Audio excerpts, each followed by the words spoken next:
Hey, what is going on, everybody?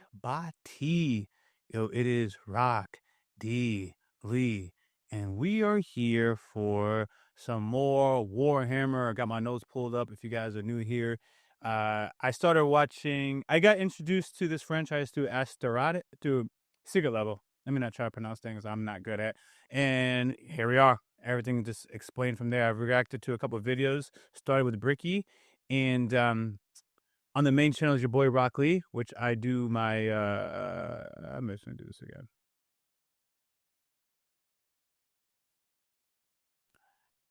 Hey, what is going on, everybody? I am Rock D Lee. If you guys are unfamiliar with who I am, I do reactions on your boy Rock Lee. You know, I got a ton of other channels I'm active on, and we got introduced through we got introduced to Warhammer through the secret level video, and I started reacting to videos right here. And I reacted to a couple Bricky videos, and I do take notes as I'm reacting. I just recently got my notes organized, so if you see me pause or you just hear typing going on, or you see me a little distracted, that's because I heard something and I want to write it down so I don't forget about it. Right now, my favorite faction period is the orcs. Mind you, I don't know a lot of people. The orcs just seem very, very, very, very fun. And for a person like me, who's kind of, I don't know how my mind works, but I struggle. Anyways, the orcs just make the most sense. Things easy. Wog! Might have been cringe to you, but that's what it is. And then circling down to my favorite Space Marines. So I'm not finished yet. I've did 5 videos on these Space Marines, and Lemus Russ is my favorite. Khan is second. Fulgrim is definitely third. Leon Johnson is fourth. Peter Robbo is fifth. And I got a bunch of other Primarchs. I probably used the wrong terminology, but I have more Primarchs to check out. And I'm just being through information. I highly expect the more I find out about Fulgrim, the more I'm going to like him. Because first of all, Lion was above Fulgrim. But in the video I was listening to with Peter Robbo, I liked how Fulgrim was trying to check him like my homie Starscream. So Fulgrim rised up in points. And then when I was doing a video recently on the why you would join a Chaos God faction, and how I don't know how to explain it. I think he become like a demon prince or something.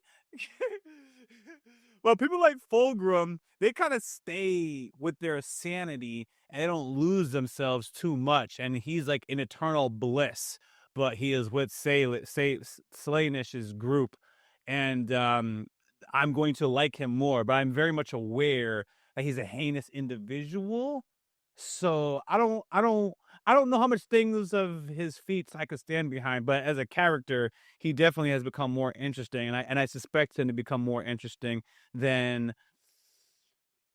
Conan Lemus, Leman Roos, to my knowledge, just because yeah, he got that dog in him because of the Chaos God. So that's where we are. We talked a whole lot. My favorite loyalists are definitely so far the Salamanders, White Scars, and then Space Wolves.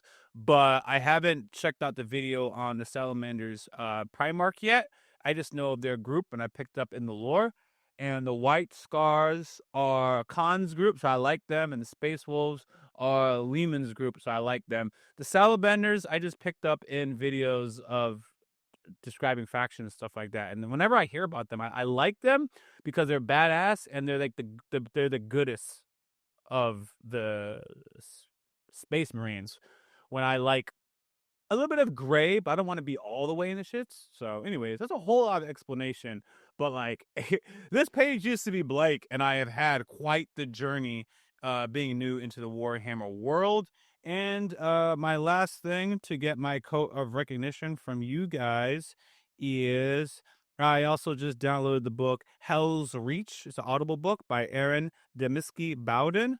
I chose that book because apparently it's going to have a battle with Space Marines and the Orcs, and I was interested in checking out something from the Orcs. So I don't know what it's going to show. It won't. Long intro. Who cares? Let's jump into it. But now you know about me. If you guys like my content, subscribe. I'm active on Twitter. Let's do it.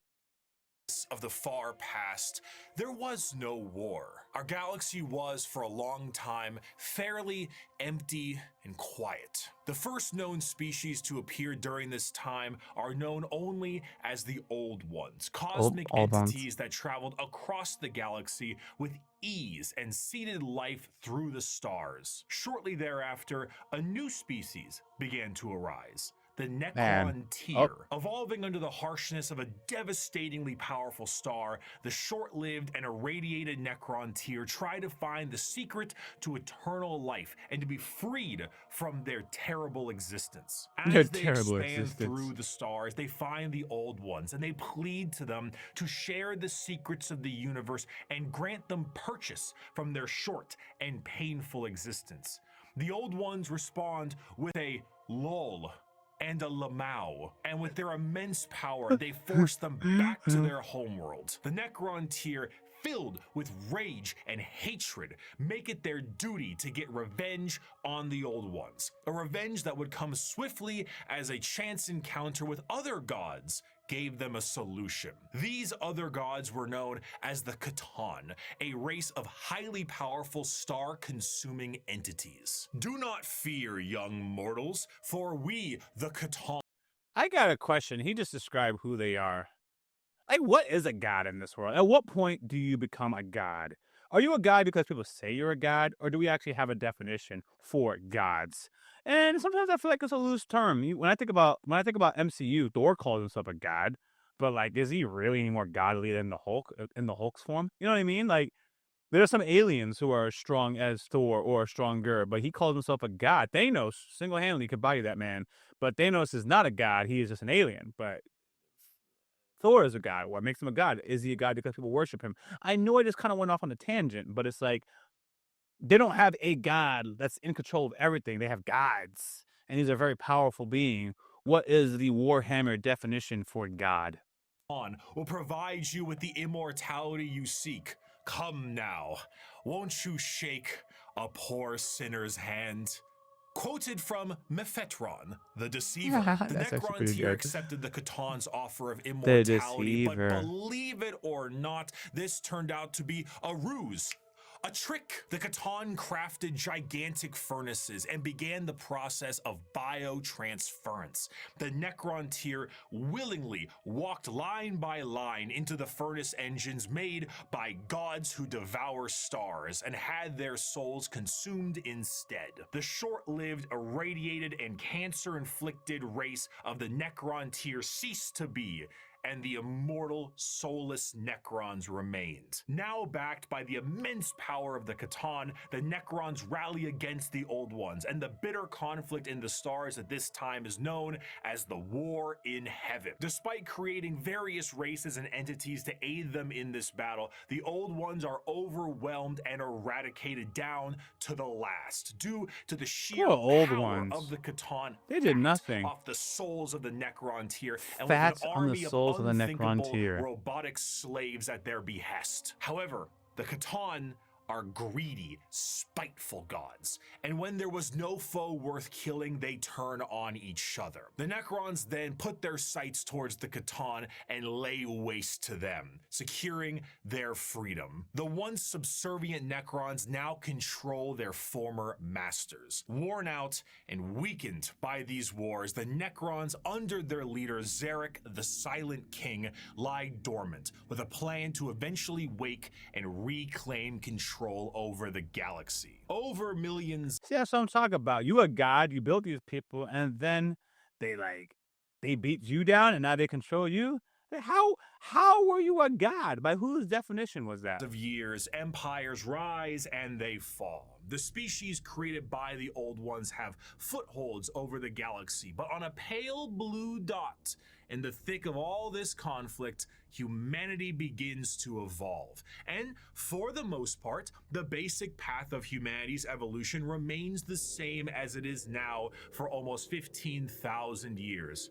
Right now, in the 21st century, this is canon. You, right now, Twitch streamer reacting to this video, you existed at a point in the Warhammer universe. That's actually pretty cool. Humanity's ambition and the power of their technology technology Twitch becomes streamer reacting unmatched, this. and the golden age of expansion begins. Okay. Humanity starts to branch out through the stars with powerful tools used for agriculture, mining, and expansion. Some branches of humanity would eventually settle exist in a world far of away Warhammer. from Earth itself, and around this time, the psychic ability of humans are greatly expanded, and what we begin to know as psychers appear. But despite all the progress, things would begin to collapse.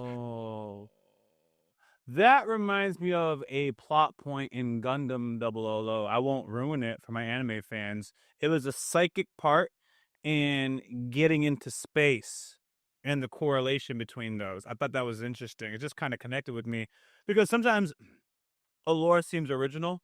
I don't mean anyone copies. I'm just saying, like, you guys said that Warhammer inspired so much, and it really makes me wonder how much. How much?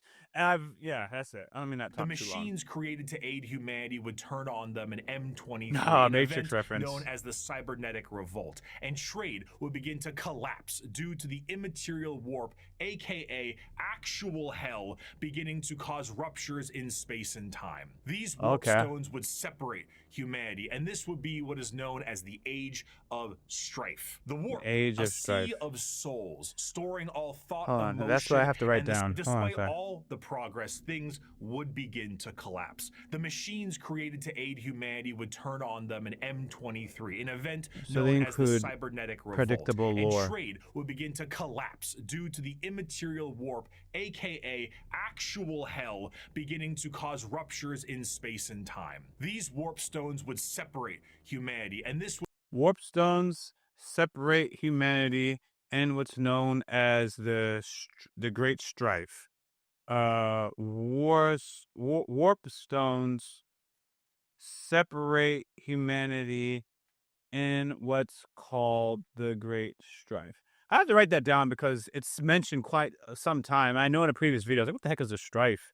Anyways, be what is known as the Age of Strife. Age of Strife. A sea of souls, storing all thought, emotion, and the souls of those who have passed on begin fluctuating into something terrible as far on the horizon, something horrendous was brewing. You see, the warp isn't just a random assortment of chaotic energy. It is fairly well organized thanks to those living in the galaxy. The warp itself acts as an afterlife of sorts, and the actions of the innumerable amount of creatures who live in the galaxy have manifested a pantheon of organized entities known as the Forces of Chaos. At their helm are three major entities. I like that description. Isn't just a random assortment of chaotic there's gonna be a whole lot of rewinding. Well organized thanks to those living in the galaxy. The warp itself acts as an afterlife of sorts, and the actions of the innumerable amount of creatures who live in the galaxy have manifested a pantheon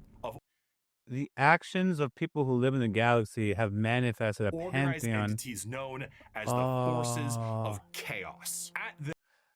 It's crazy to conceive that chaos is formed by us. In essence, like we created those gods that are more powerful than us. Which makes sense because in a way, the four of them represent, there's four now, a lot of our indecencies in some capacity.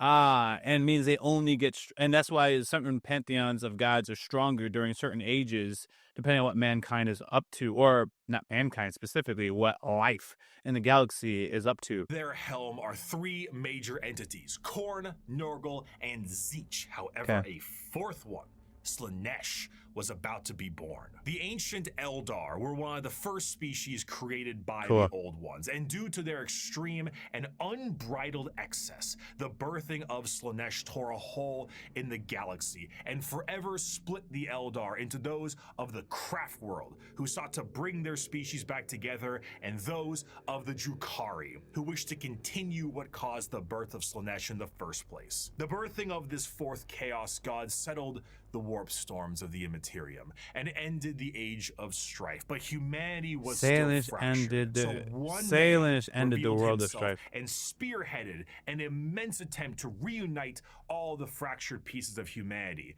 That man was the Emperor of Mankind. After reclaiming the nearly destroyed Earth, the Emperor embarked on the Unification Wars to unite humanity under the banner of the Imperium of Man. However, due to the very long and devastating impact of the Age of Strife, humanity as we know it is not the same. To reconquer Earth, the Emperor would need more than mere men. Great beings, known as the Thunder Warriors, were recruited by the Emperor to reclaim the Earth with ease. But these warriors are a blunt tool and had, overstayed their welcome. He would need something better, and that solution would be known as the Space Marines. Superhuman soldiers that will have the skill and cunning exponentially greater than the mortal man. These new warriors would be commanded by an elite group of his very own sons known as the Primarchs.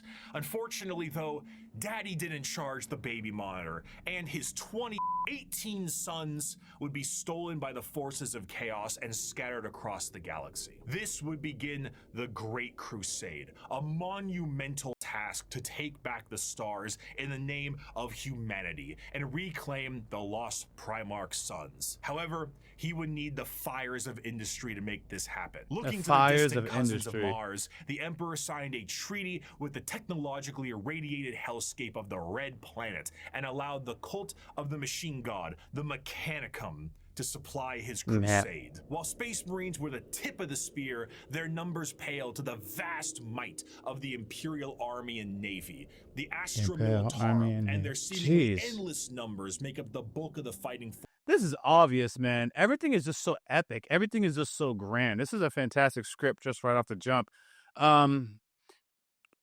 Force for humanity, supplied by the intelligence and prowess of various agents of the Imperium, such as rogue traders and assassins. Due to the lack of connectivity between the worlds, what a society had become over thousands of years became mysterious and varied. Tools once used for harvesting and agriculture now are being used as machines of war in the form of Imperial Knights. Some of these fractures of humanity would even be changed further and become unrecognizable to the average human, with differences in size, skin color, appendages, cat ears, sometimes. Some would go so far to become their own galactic societies, like the miners of the Galactic Core and their immense supercomputers, forming the Leagues of Votann. After an incredible amount of effort and books, the lost sons of the Emperor would be reunited, and the Imperium of Man would be firmly established. This, however, would not last. Be it intentional or accidental, the Emperor would not reveal to his sons the true nature of the galaxy and the terrors of the warp. And this oversight would result in one of the most impactful wars in humanity's history. The favorite son of the Emperor, Horus, would fall to the powers of chaos and turn on his father. Sad. This betrayal, this backstabbing, this heresy, this Horus Heresy. Would result in a split in the Imperium with devastating consequences. Half of the Emperor's loyal sons would fall to chaos and become the Chaos Space Marines, along with the forces of the Dark Mechanicum and the Chaos Knights. The conflict would result in the absolute obliteration of Horus and the physical death of the Emperor himself. The near-dead body of the Emperor would be placed on the Golden Throne to serve as a beacon of humanity and allow for the continued ability to travel the stars, protected by his most loyal, the Adeptus Custodes. The Imperium would be vulnerable during this age of rebirth, and Terra would find itself under siege by one of the most formidable species in the galaxy, the Orcs. As time went on and memories of the Emperor's vision began to fade, the Emperor would become less of a head of state and more of a religious figure. And the Imperium would change to reflect this. The leadership on a planet would be at the behest of the High Lords of Terra, and their actions would be courtesy of the incomparable power and authority of the Inquisition. The zealots of the Imperium would intensify and create a brand new era known as the Age of Apostasy. And this ecclesiarchal command of the Imperium would end up with one of the strongest fighting forces of Terra. I know ecclesiastics in the Bible. Ecclesiarchical? This guy Bricky is cooking. Adeptus Sororitas. Over time, this age would come to pass, and we would approach the 40th millennium of Warhammer 40,000. Which, you guessed it, would come with its own form of problems. A primitive species once found during a recon mission would be able to evolve in relative secrecy for 6,000 years, becoming a highly advanced coalition of aliens known as the Tau Empire. And if the threats of the galaxy weren't bad enough, there are threats from outside the galaxy. As a monster has begun to wrap its tendrils around the Milky Way, the Tyranids, monsters that serve a psychic hive mind and present tactics previously unseen like the in the Milky Way. Be it a direct assault with their monstrous bug-like presence or through the more covert gene stealer cults, the presence of yet another threat in the galaxy is proving to be overwhelming to the Imperium. In the 41st millennium, there is no peace among the stars. At any point, your life can and will be threatened by the Xenos races uncountable, or by the arch enemy of chaos within, or by the decroded terror that is the Imperium itself. It is to live in the cruelest and most bloody regime imaginable. Forget the power of technology and science, or the safety of promise and understanding. For in the grim darkness of the far future, there is only war. I remember that quote. Beautiful. Oh, the video just start again. Part 1. Nah, it's actually flowing pretty well.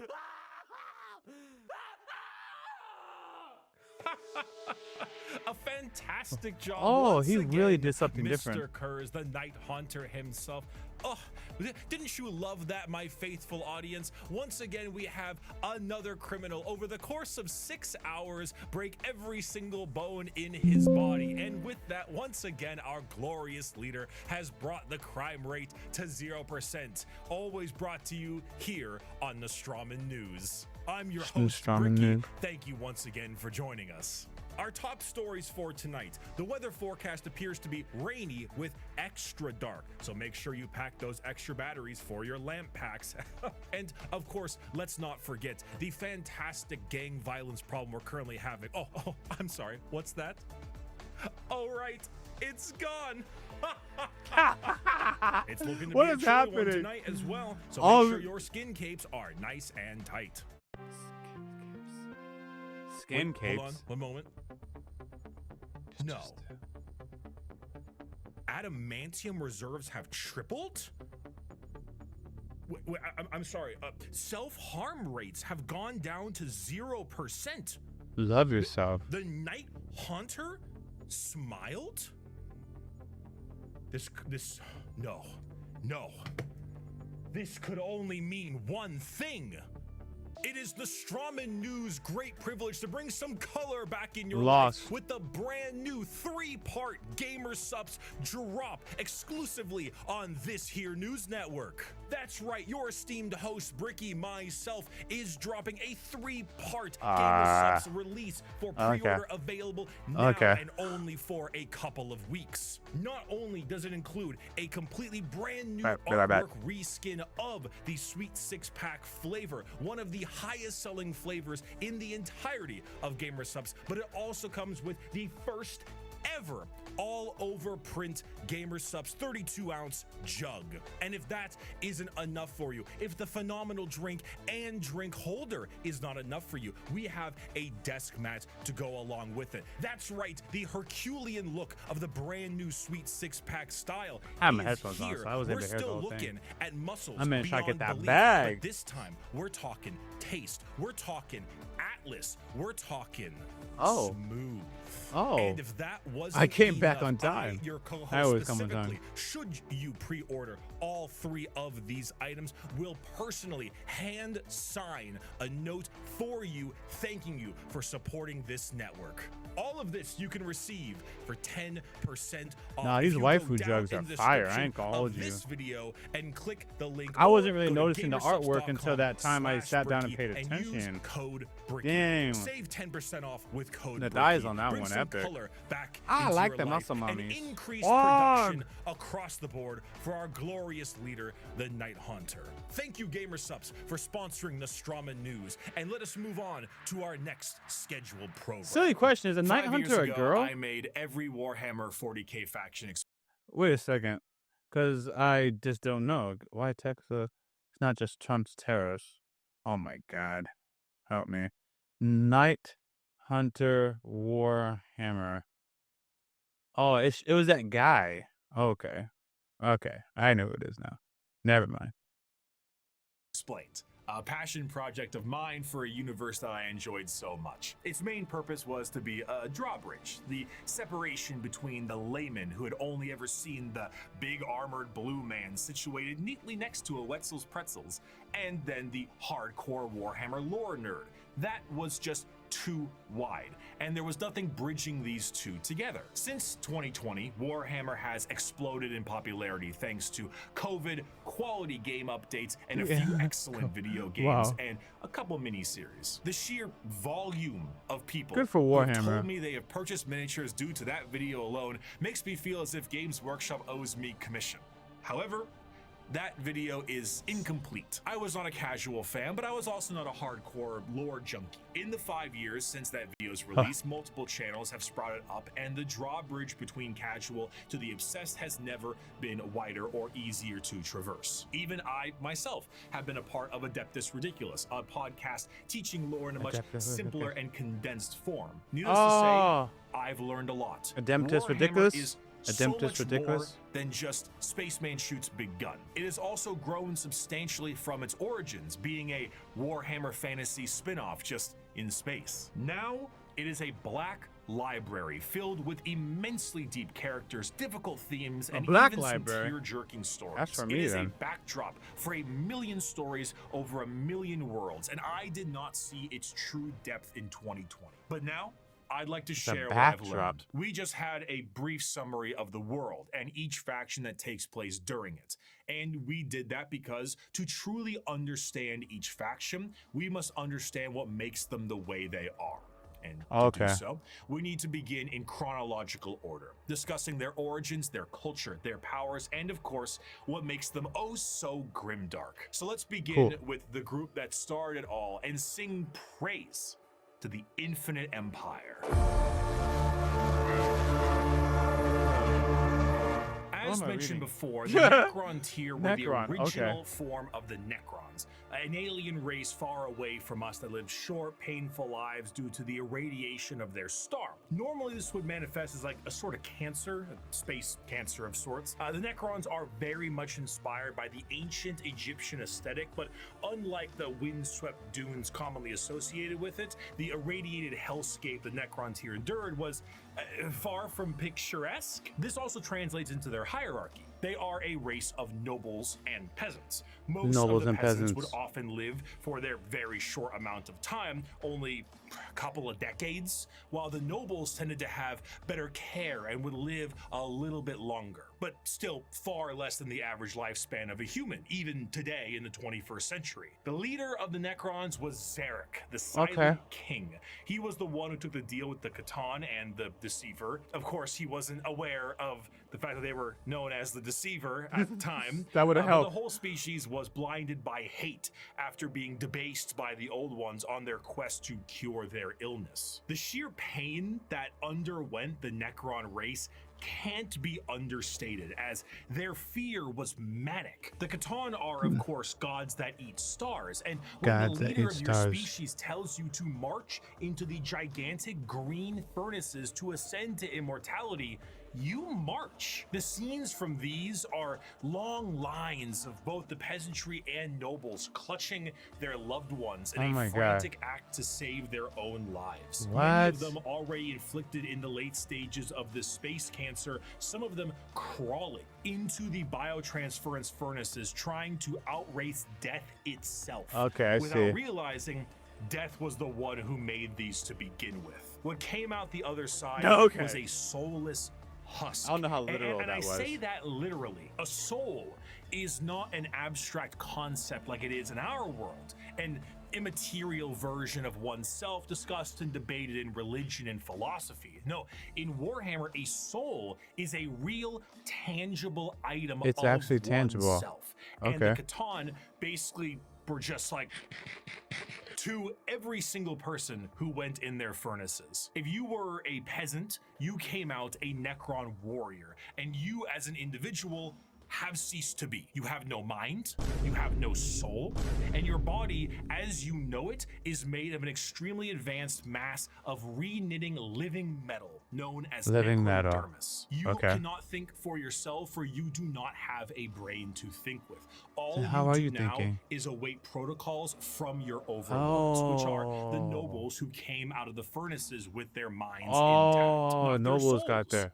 mind you, because but their They ate minds the are souls. very much intact. These nobles now have Ah. command protocols, and they are able to command all of their peasantry and do with them whatever they wish. Zarek, the Silent King, is the Okay. most advanced of all the Necrons.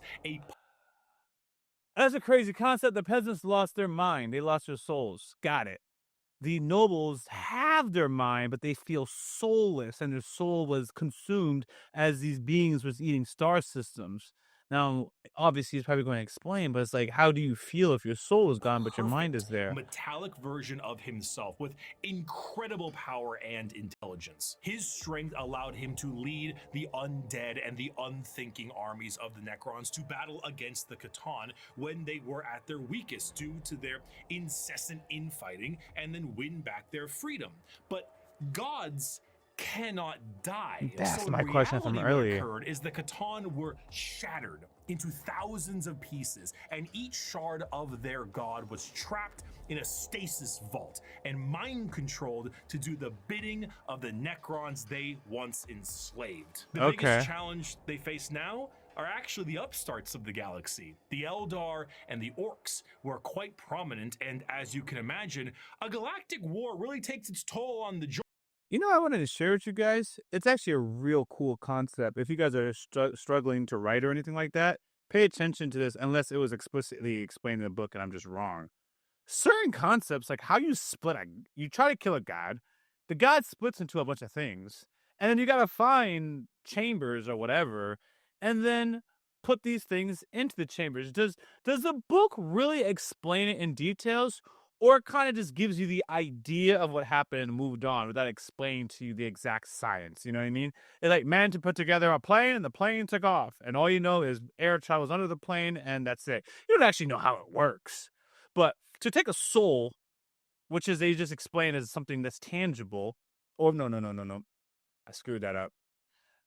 To take a god, break this god to pieces, right? And then build something to go get those pieces.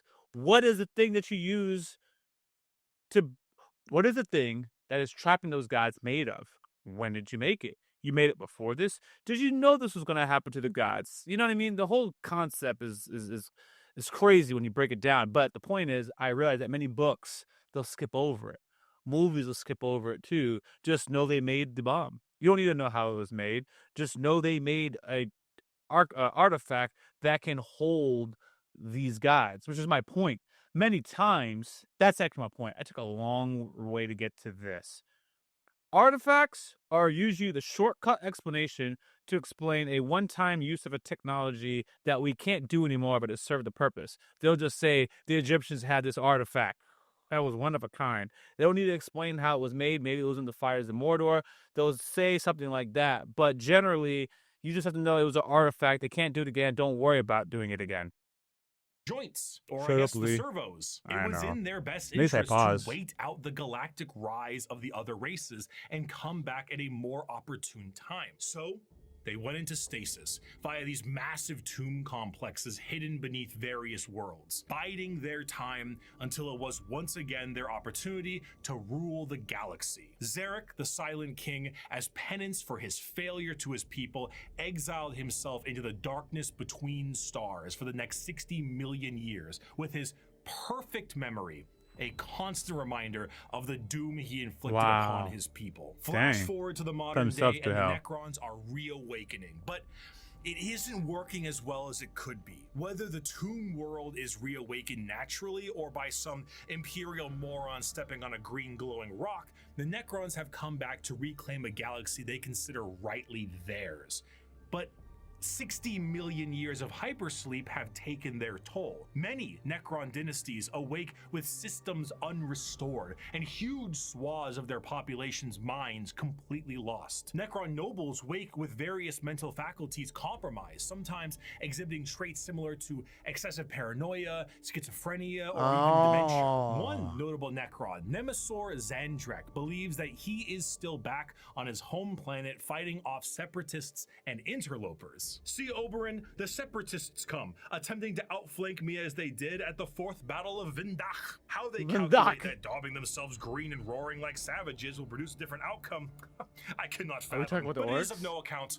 Ready, my legions. Another glorious victory shall soon be ours. Other individuals, such as the esteemed Imhotep the Stormlord, seek to usurp the newly returned Silent King for rightful ruler over the Necron race, believing his time has come to an end. Of course. While scientists and archaeologists like Trazen the Infinite and Orikin the Diviner spend thousands of years bickering over artifacts and petty squabbles. Truly, the Necrons are a faction of unthinkable, unimaginable power, held back entirely by their own hubris and 60 million years of stasis. It is a species that does not know of time, only of the ravages brought by it. A pharaoh of a dynasty may just be as frightened to awake completely mad as they are to be assassinated while they sleep. Thousands of years pass in an instant. There is a play, like an opera play, a retelling of the war in heaven in the Necron culture that takes 40 years to witness,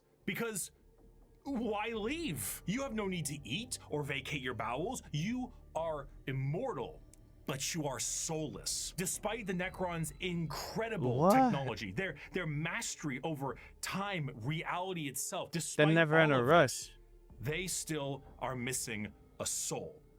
And therein lies the biggest struggle. Most Necrons look to conquest the galaxy, kill the interlopers like the humans, Eldar, and orcs that scrape at a fraction of their power. But the end goal for many, including Zarek himself, is to return the souls to their bodies, to undo the horrible fate he cast upon them. This is not the interest of all. Many simply wish to rule their dynasty with an iron fist and really is a fascinating explanation. They're overpowered. They see time differently. So, like, you know how it took 40 years for the play? It's like, yo, we're going to conquer Earth, and we're finna do it, like, tomorrow. But their tomorrow is like 100 years. Because they were just building something, and they just stopped.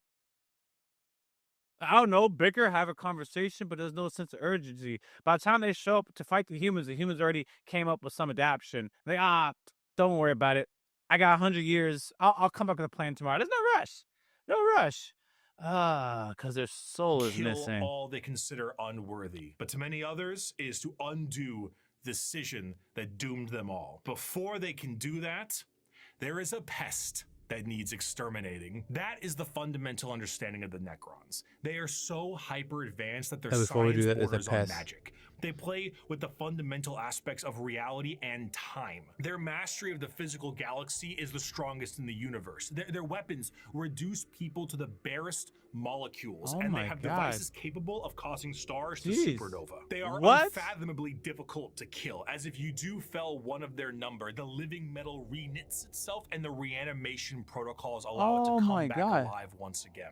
They're masters of teleportation, and often killing a Necron fully will just have its consciousness translocated back to their tomb world to await reassembly. Normally they utilize large phalanxes of warriors and honorary combats, but some of them have fallen to various mind viruses. The destroyer cults are hell-bent on killing anything and everyone that lives with an overwhelming force. And then there's the flayed ones, Necrons cursed with "I have no mouth and I must scream," a panic attack virus, as the last laugh of Landogo, the Flare Catan. Slowly losing their minds, they strip apart their foes and adorn their bodies with the skin of their enemies, trying to better return to their old feelings of flesh and blood. That makes the sense. Necrons are a degraded version of their mighty empire, and still one of the biggest threats in the galaxy. They're the so only cool. thing keeping them at bay currently is their awakening sickness and their infighting with no care to the timeline. But they are coming. And slowly, they plan to rid this galaxy of the vermin that inhabit it. My people. I know I already explained this, but we're you know, it's like I'm not gonna use any religious jokes, but you know, you're waiting, but they don't have a date, man. This is whenever. Hey, you on your way yet? Y'all be there in 15 minutes. They didn't even leave the house yet. They just saying that, man. These people are just chilling. What a great concept. And broke mortality when the species you sprang from had barely left the slime pools it spawned in. Jeez. Our wars burned reality, and the dominion of our kings is without limit.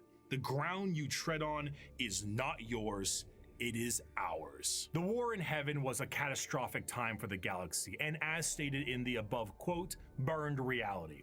Of course, souls exist in Warhammer, and in the case of the Necrons here, they were consumed by the star gods. This begs the question, however, if you were to pass on, expire, as one might put it, where would your soul go? The answer to this is the warp. In Warhammer, a soul is real.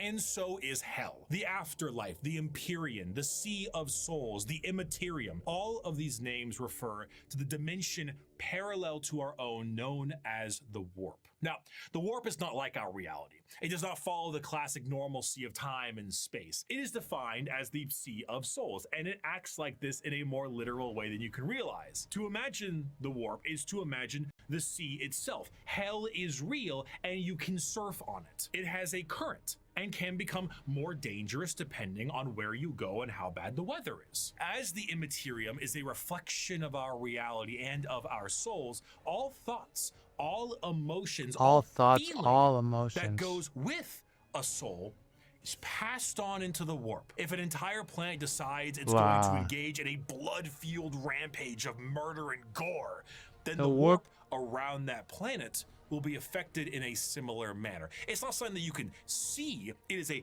parallel, not perpendicular dimension. But it is changing. To expose oneself to the warp for any period of time invites certain death outside of the most iron-willed of individuals. And to stare into it will drive one mad. Much like the open seas, things dwell in the that concept is so fascinating. This is what I'm about to share with you, whether you care or not, is the reason why I'm so fascinated by Warhammer, because it triggers these ideas that the video didn't even talk about, but it's my interest. It's things that weigh in my mind. So hear me out. I like how it described that every thought, every idea is part of the warp, right? Or goes into the warp, right? And the warp area around the planet can change. So think about stories, Tower of Babel, right? Where humans, it's a biblical story, and various theologies have their own versions, but you had humankind all focused on building this tower to reach the heavens, all right?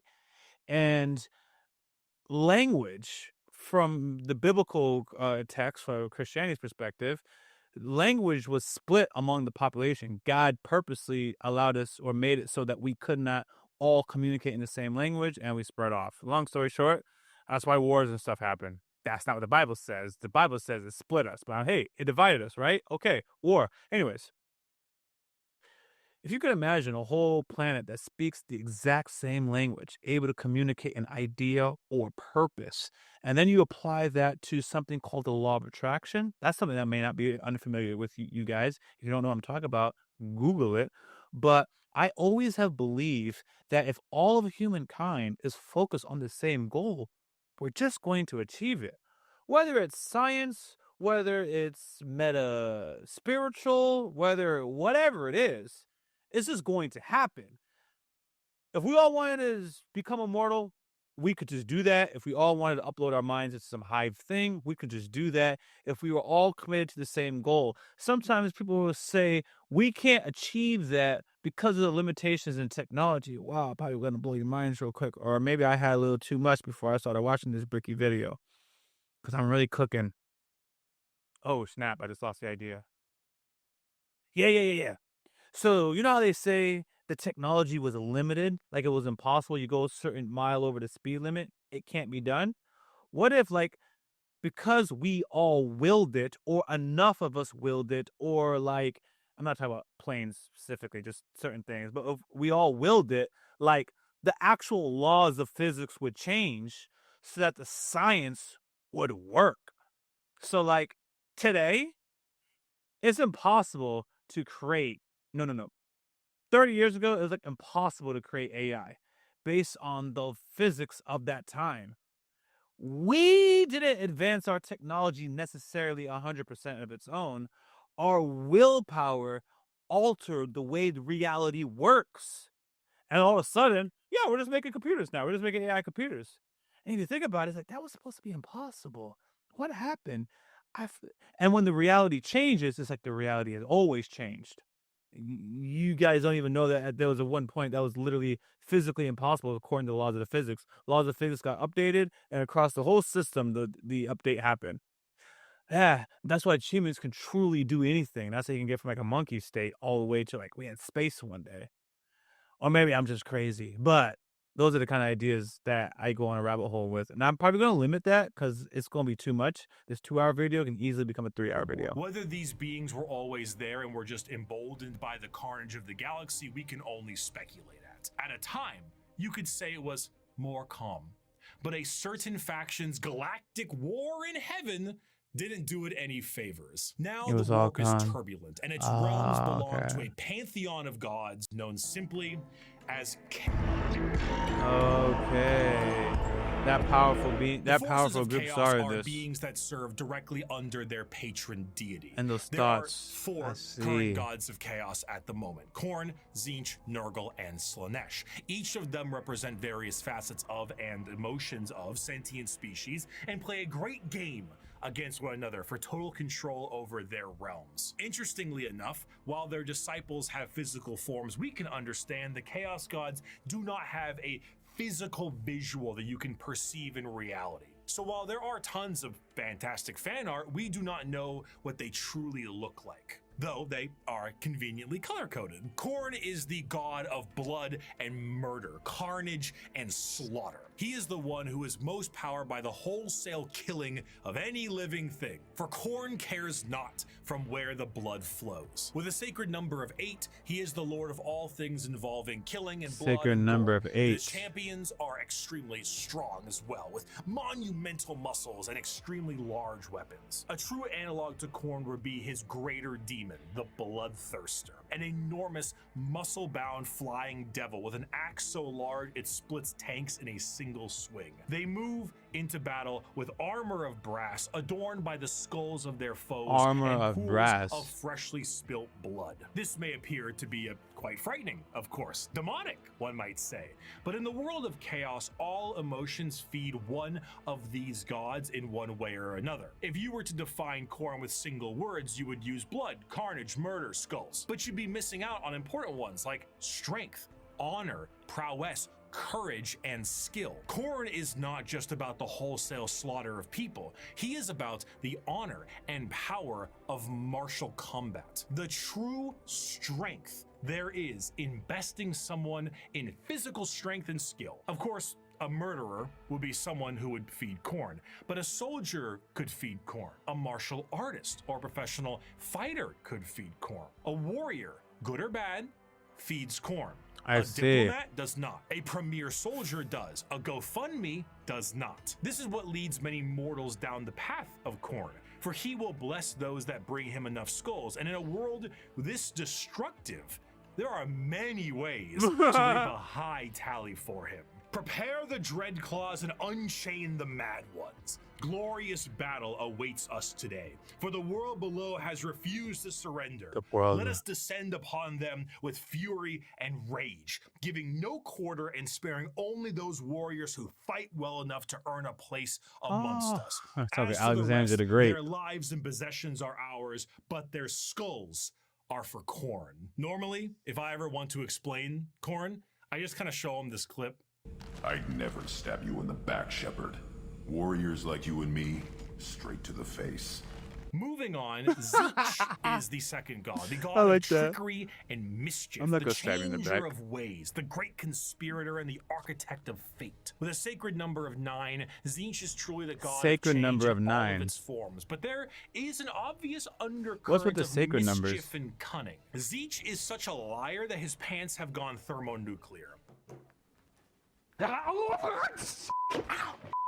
Where the f is it? His favorite pastime is asking questions that have no answers while simultaneously making up answers on the spot to a question he didn't ask. Have you ever had a dream that you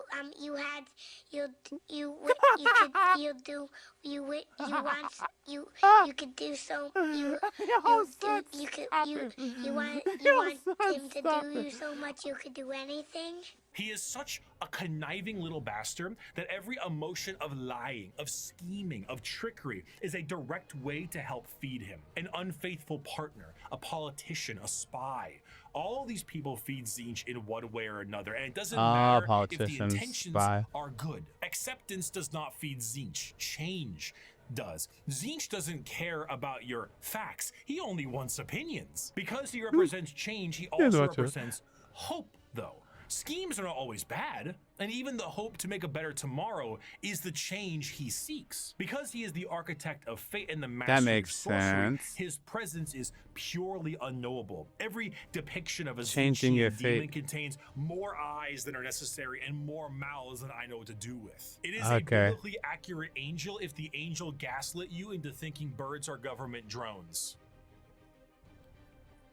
But are they? The creatures at his disposal adorn themselves with the knowledge of sorceries and the unknown, all to provide a mind-crushing experience. Fighting demons from outside of our reality is difficult enough, but fighting demons from unreality, purposely attempting to trick you, is a whole new thing entirely. And that is before we even get started on the gigantic bird of sorcery you're going to need to face. Do not ask which creature screams in the night. Do not question who waits for you in the shadow. It is my cry that wakes you in the night, and my body that crouches in the shadow. I am Tzeentch, and you are the puppet that dances to my tune. Third of the Chaos Gods is... Let me just check on my kid. Hey, Jay!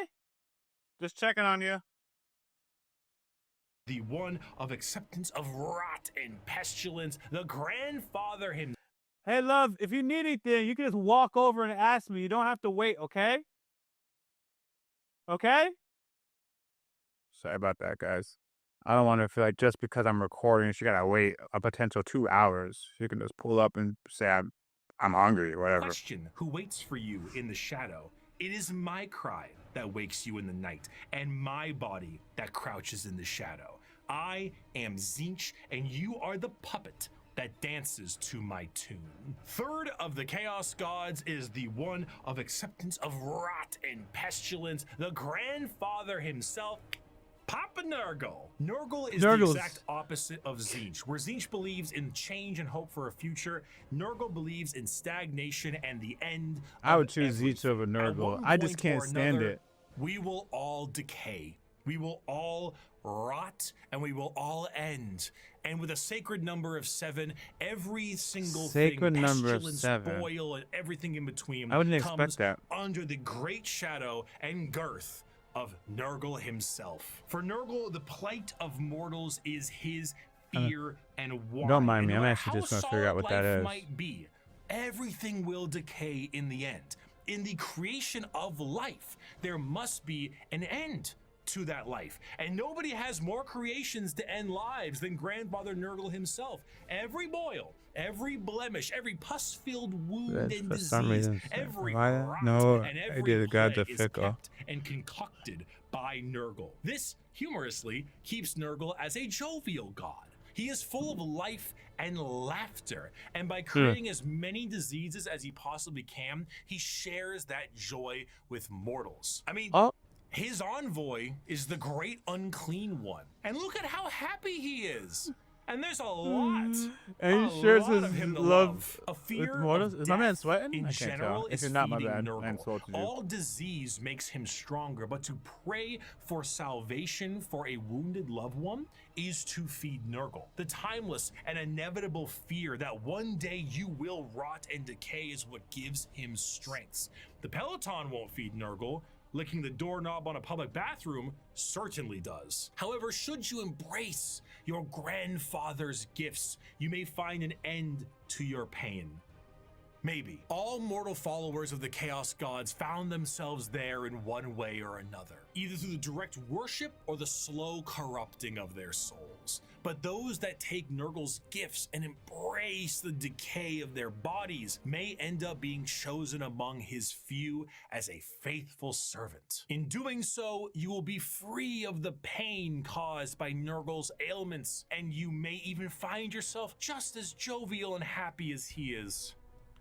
Maybe. His enemies shall wither and die. His allies shall wither and die. The universe and all within it shall wither and die. Not my and homie's a when the Necron. great corruption has settled over the land and permeated the very foundations of reality itself, then shall the Lord of all rise from the rot and ruin, spread his arms wide to reclaim all of his dutiful children. Those were the three major chaos gods for a very long time, emboldened by war and death on a galactic scale, ever present but now fact on the suffering of a galaxy. One race, for a while, was able to elude the pull of chaos, an advanced race of psychically attuned aliens whose master over the physical world was so strong that chaos could not glean from them the morsels of power they once had, or so they couldn't. Not for a long while. 60 million years ago, in an attempt to combat the Necrons in Catan, the old ones made a new species. One with innate power in the warp and the ability to harness it with a mastery that was unseen by so many others. A mastery so powerful, the Necrons retreated to sleep in order to wait it out. It was no longer a galaxy to be ruled by them, but instead begin the age of the Eldar. The Eldar are a race They're of pretty pointed-eared humanoids that are all psychically attuned to the warp. If we're being meta here, these are space elves, and these elves ruled the galaxy in the time the Necrons went to sleep and humanity began to rise. The Eldar's empire was galaxy-wide and lasted for longer than any other galactic power that we know of. Their understanding of all things was exceptional. With every single one of them being psychers, they had the ability to master the warp and use it to their advantage. See, being a psyker is basically like being a wizard, or I guess in this case it's more of a sorcerer, since you are born with the gifts as opposed to learning them. In order to utilize your psychic abilities, you're however, born you with must them then rather than reach learning. into the other Sorcerer. dimension, into the warp, into hell for that power. So if you were to say, cast Fireball, your mind would reach into the warp, gather the strength to rewrite reality, to then cast Fireball. Now, you might think to yourself, doesn't that mean if you are opening up a power to the warp, you may create a lot of risk to yourself because of all the horrible things we just talked about in the warp? Yes. However, in Warhammer 40k, willpower is a real, tangible thing. So remember what I talked about with like humans and willpower and like cooking these ideas. I talked about affecting reality. Sound like I was saying something crazy. And like, yo, what if we do that? But that's also why we're cooked. So with all this great technology, we're tapping into the goddamn warp. And then like we're cooking ourselves at the same time. So what if, as Bricky said, the YouTube streamer is part of the 40k world. I feel like 40 Warhammer was thinking of like how the world works. Remember, they even had the AI or the robot war as a conflict, because that's something we're on that projection right now. We're making the Tesla bots. I got the Alexa in front of me. I got the Siri in front of me. We are building these bots right now. My boy Elon is cooking the androids right now, and we're practicing using drones in warfare. Like, this is the future. That's pretty cool.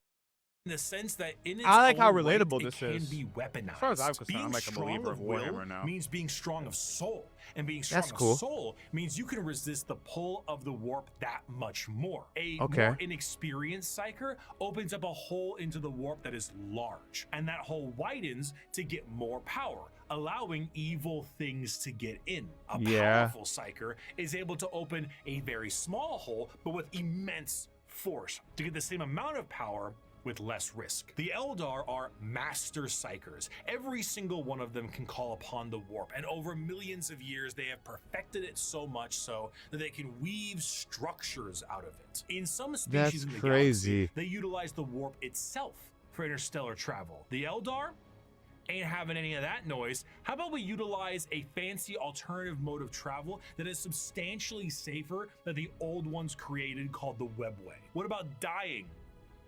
Miss me with that. We no longer age. And if we do, we can just be reborn like that. Food, water, materials, we make things out of distilled warp essence itself. We sing unreality into cathedrals to dine in. What truly could the Eldari Empire possibly fear? Nothing. Boredom. There it is. Themselves. The Eldari Empire's biggest fear was themselves. Okay. The society so perfect, they wanted for naught. And this led them down dark and dangerous paths. When the base functions of society are no longer a problem for you, you tend to experiment. Perhaps the medium rare steak on your plate would be better if it was elf meat. Hey, I'm not saying we should make cannibalism legal, but like, what's the issue with a little taste? Violent sports is one thing, but how come we don't do sports to the death? I mean, I'm just saying, like, if both participants are willing and clear about it, like, what really is the problem there, you know? Art is in the eye of the viewer, and what is considered art is completely up to the concept of one's own interest. A canvas adorned with the blood of a man wronged is truly the visual poetry that our society needs. Hedonism. With a slow and consistent hedonism, the Eldar slid backwards into debauchery of the sort I cannot discuss on this YouTube video. Murder on stage, delicacies and drugs distilled from one another, the trade of slaves and concubines, and much worse. The Eldar physiology has their emotions worse than heightened, concubines. How is that bad? More than a human does. So while it can provide lows of pure despair, it can also provide greater highs than you have ever known. And swinging between the two of them was the Eldar game. The warp took notice of this heavily, and it began to react. On a galactic scale, the debauchery and the hedonism of the Eldar race caused levels of warp storm so pronounced and they're so psychic. They're a psychic race. Off interstellar travel for all those who used it. Communications between planets was removed, and a nightmarish era of Old Night began. This continued for thousands of years, hundreds of thousands of years. The Eldar all but removed from the problems being caused as they entered heights of more and more ecstasy. They needed more and more and more. Nothing was ever enough. More murder, more torture. It's art, it's delicacies, it's life. This silence offends Slaanesh. This silence offends. Slaanesh. Ooh. Slaanesh, the prince of pleasure, she who thirsts. I like the way they did that. Unspeakable excess is our fourth chaos god, with the sacred number of 6 adorning their title. Slaanesh is a bit of a tricky one, because with our other 3 chaos gods, there was a certain understanding of human emotions and desires. But for Slaanesh, that desire is how they get their power. The words to be used would be decadence, pleasure, perfection, passion, excess, and many others. The pursuit of more. The want to pursuit do of more. experience more, become more. That's I'm what back gives on that. Slaanesh their I'm back gifts. on that. A lot of people believe that Slaanesh is something that originates with sex, specifically, and it makes sense why they assume that. The visuals of Slaanesh patrons are all very lithe and sexual, but they are also intentionally androgynous to appear attractive to a variety of intrigues. However, to think that Slaanesh specifically strange. derives from sex would be mistaken. While it is true that a Oh my God. lot of humanity's actions can relate to getting laid, and Slaanesh is the dark prince of desire, it's more on the lines of feeling an excess of an emotion. It is excessive touch and scent and desire, and a lot of that has to do with sex. That's why it looks like sex, but it's more than just that. A That's more patron than of just the that. arts Sure. may feed Slaanesh, one that aspires to become the perfect chef or master of their craft, and the sheer pursuit of that alone will feed Slaanesh. Oh, okay. Whiplash is Slaanesh's absolute favorite film. Videos where people beat Elden Ring on a dance pad feed Slaanesh. There are no two words in the English language more harmful than good job. But is there a line? No, man, no. This also moves into the concept of feeling. Sensation is a majorly Slaanesh-coded thing. It might start off feeling good, but then you get to play around a little bit, you know? Oh my Play with God. a little bit of pain. Light pain might not be enough, so you might want more. Or inflicting the pain could be your jam. Music can increase to volumes that may hurt your ears, and even then that might not be enough. More. You must have more. Many of the disciples More. of Slaanesh carry a demonic form. I in their love the way he lithe articulates the grace. videos. The Keeper of More. Secrets You is have to his get chosen more. envoy, and their movements are a blur of dance and pain, with an aura all the more fatal. They dance and sing, but there's always a form of malice behind every action they take. An alluring gaze that will pull you in right before the demonic entity can crush you in that grip. Slaanesh's palace has 6 layers surrounding it, and one of them is the excess of gluttony, where the participant finds themselves in a beautiful banquet full of the most delicious foods imaginable. Tables of delicacies and rivers of wine tempt the user to such a degree that they cannot stop stuffing their face, unaware that the things they are eating are very vaguely familiar meat. If one does not see themselves drowning in the river of wine, they may soon fill their bodies up so much that they cease to function and fall over, becoming part of the banquet themselves. That is one of That's these 6 crazy. layers of Slaanesh's palace. That's This crazy. was the ecstasy that the Eldar civilization indulged in for millennia, and did so at a monumental scale that they created a god from it. Find pleasure That's in crazy. every moment. Indulge in every whim. Let lesser races feel the burden of their crude lives. We are beyond such concerns or worries. Every power is ours to use. Every sensation ours to experience. We are truly masters of the galaxy, and all others exist only to satisfy our curiosities. We have earned our position of power. Let us forever taste the fruits of such achievement. Time itself is ours to command. We are eternal. What? With the birth Not of something you Slaanesh, the expect to Eldar read. Empire ceased to be.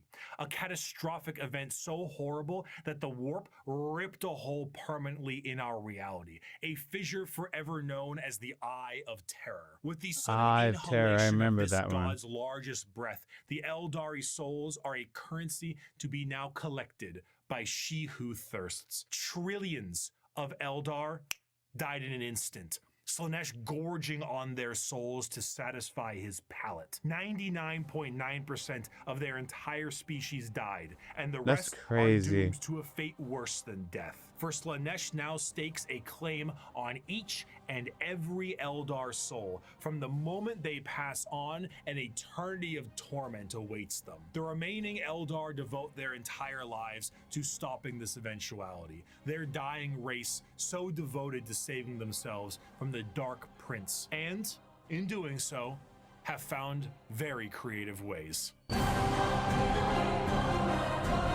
In the modern world of Warhammer, the Craftworld Eldar are the main force of Eldar in the galaxy and represent the elf style that many think of when you think elves in space. Fantasy elves in space, not those elves.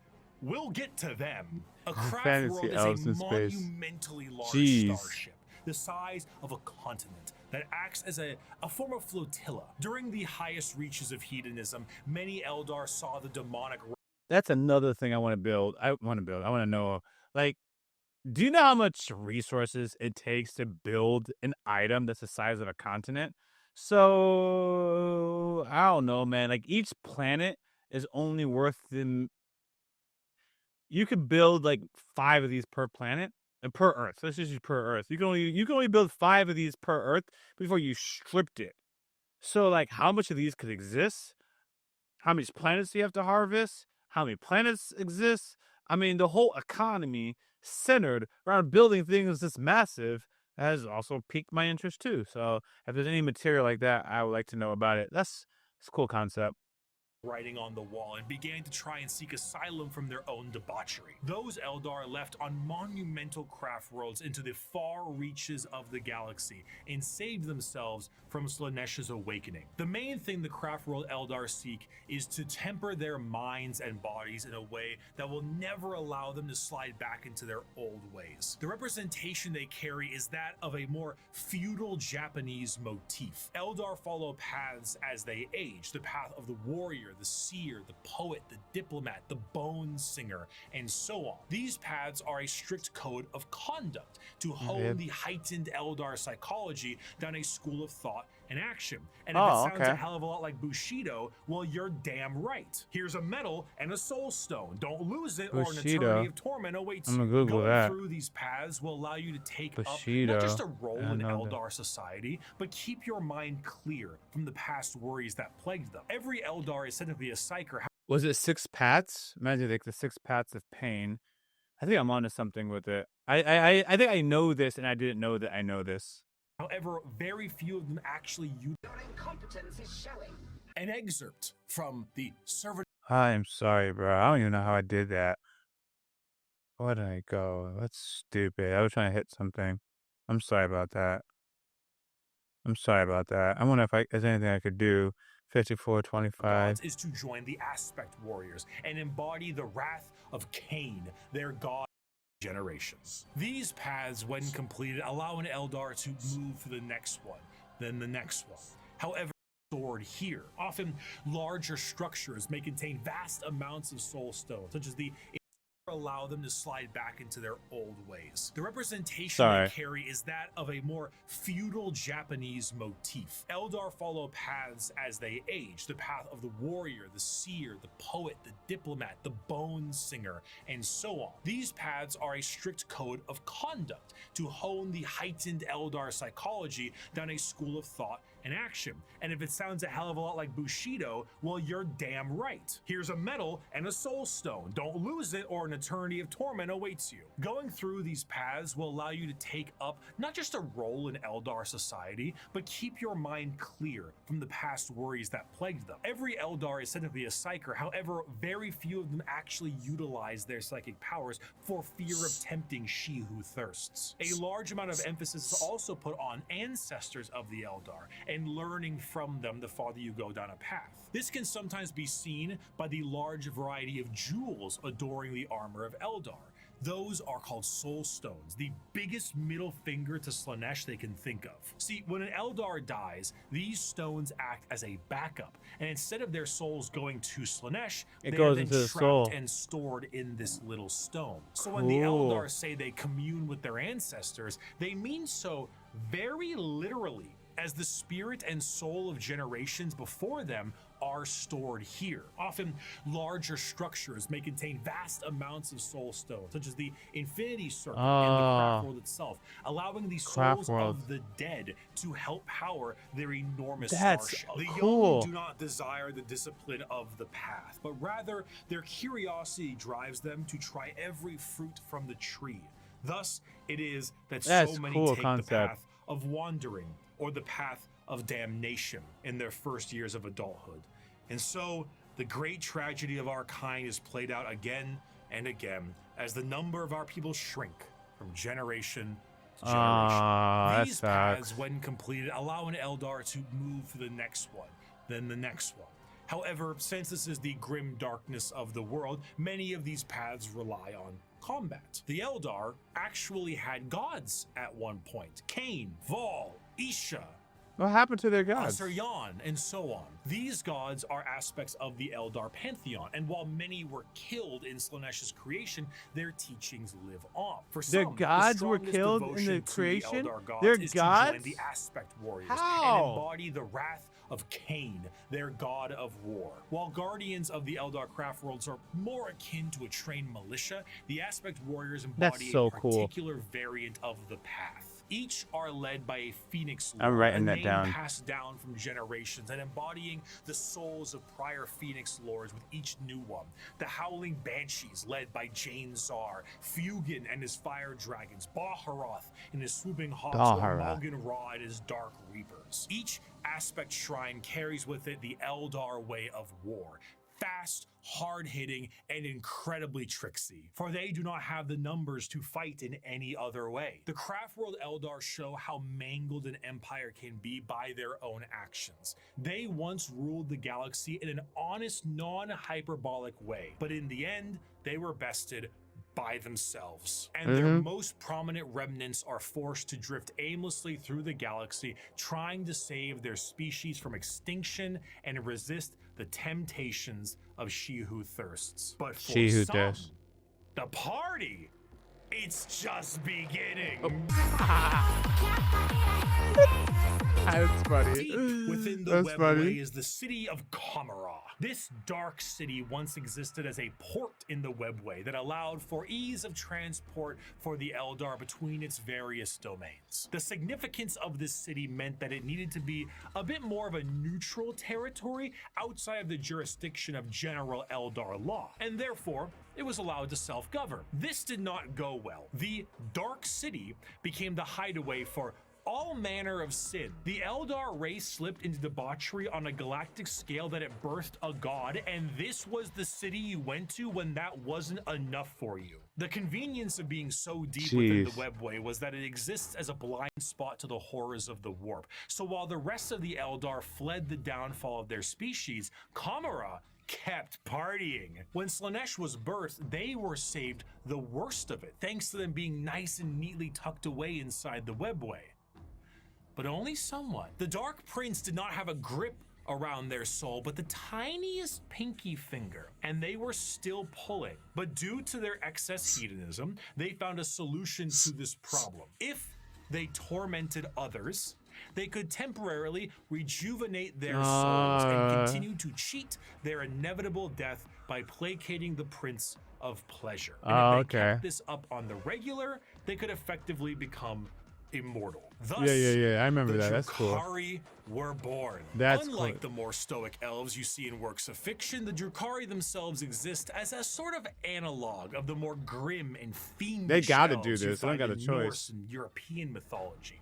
The Drukhari are soul vampires, but the more basic means to feed are hardly enough to keep them going. This desire to feed is known as the thirst, and to quench it effectively, they have mastered the art of biotechnology and dark sciences to really juice themselves up on the crispy soul sprite from the vending machine called the Galaxy. The majority of Drukhari act as pirates and raiders and slavers. They go into our physical reality and drag people back to Oh my Kdrama to God. commit atrocities that go beyond any imaginative torture a human can think of. The Drukhari are Can't even organized imagine in it. various groups throughout the Dark City to accomplish this in a more organized and extremely brutal way. The Cabals act as the main warriors of the city, led by their archons. Witches and succubi act as entertainment for Kdrama in gladiatorial arenas. Witches and the succubi. flesh-crafting homunculus keep the Drukhari alive and discover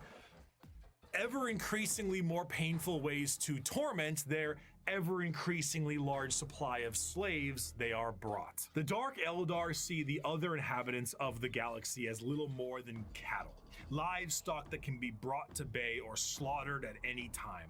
Their fodder, however, is not meat and muscle, but the anguish and despair of the weak. The Dark Eldar I knew do it before I indeed even read drink it. blood, but also tears, and most sustaining of all, the raw They essence drink of tears. pain they wring out of their captives. The truth of the matter is Jeez. that Drukhari sustain themselves on the suffering of others, not just morally, but physically. Kdrama is a city rife with backstabbing schemes and murder. It is the worst back alleys of the worst ghettos at the best of times. Nothing is more horrifying to a Drukhari than death, for death will see them in the talons of Slaanesh for an eternity of torment. So they do everything they can to stop this. The homunculi covens regrow dead members from pieces of flesh as bargaining chips. The succubi create grisly gladiatorial What a cool spectacles outfit, that by the way. literally rejuvenate the audience members as Nah, that's captives cool. are murdered for sport. To be captured by the Rejuvenates the Drukhari audience member. is one of, if not the worst fate imaginable in the world of Warhammer 40k. I want to In know, a do they universe capture built orcs? on war crimes, they are the most debased war crimers of all time. To be tortured and sacrificed in the gladiatorial arenas is a blessing, for you have escaped the fate of being in the fleshsmith's control group, or being turned into a living and breathing piece of furniture for an Archon's corpse. In a cruel Oh, twist yeah, that of would be fate, terrible. a newly born Drukhari does not arrive into this world loving torture. It is something they must grow to love. Grow to appreciate the suffering of other beings in order to survive in the world. So they're not they born have that been way. brought That would into. make sense. If they succeed, they become some of the worst monsters in the known galaxy. A dark reflection to the Craftworlders and a taste of what Eldar society was like before the fall. If they do not succeed, they must find purchase elsewhere. Often those will join smaller parts of Eldar society like the Exodites or the Harlequins. Exodites believe in a Harlequins. pre-industrial variant of their society, often retreating to more lush worlds to ride dinosaurs and live off the land. Prehistoric style that I would normally laugh at if they weren't riding dinosaurs like ballers. The Harlequin That is dancing pretty cool. troupe are a subsect of Eldar that are more than just a little strange. A carnival of dancing jesters that serve the Eldar laughing god of Kdrama.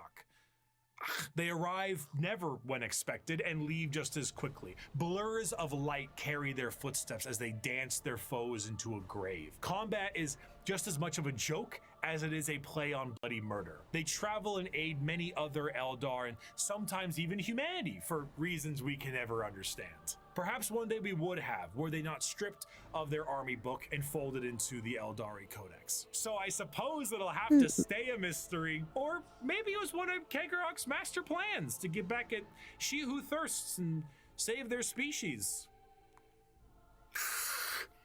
Who could know? Copium? Perhaps it was all a sick and practical joke to Kdrama, and he would just find it very funny to watch me fumble the discussion of one human on a tiny blue planet across the galaxy. Oh, speaking of. Oh, the Emperor of Man! Before the fall of the Eldar, Earth, or Terra, as it's called, was in ruin. One man Terra. who looks to put the pieces back together. Where did he come from? We don't know. Don't Some matter. say he was the result of early shamans. Some say he is the final old one who escaped their species genocide. And those that are smartest know the answer is, it doesn't matter. He revealed himself as the Emperor of Mankind, and I he like was that. tasked with the most monumental upheaval of humanity possible. The Eldari's warp fluctuations had turned the golden age of humanity into old night. Interstellar travel cut off? Check. An AI uprising? Check. Check. Brand new psychers popping up and not knowing how to handle their powers? Oh, check. Demonic incursions? Check. Thousands of years this occurred, and now the Emperor of Mankind showed himself to put the pieces back together. Unifying Terra under his rule, the Emperor founded the Imperium of Man and ruled it with an iron fist. He was the supreme leader and nothing could stand against him. He wished to remove mankind from the yoke of its former failures, and he knew he would be the best leader they could have because he was right. AI, because he banned. was Religion, right. Banned. You did as the Emperor told you, or his Thunder Warriors would put you Well, it in makes your sense not to have place. AI that anymore. Place often being a grave. Had a war. Now, Terra was thriving, but humanity needed to reclaim its long-lost brethren scattered across the stars. But to do so, he needed those that could build him a fleet truly meant for the reconquering of the galaxy. And so he turned his attention to the red planet of Mars. The Alliance.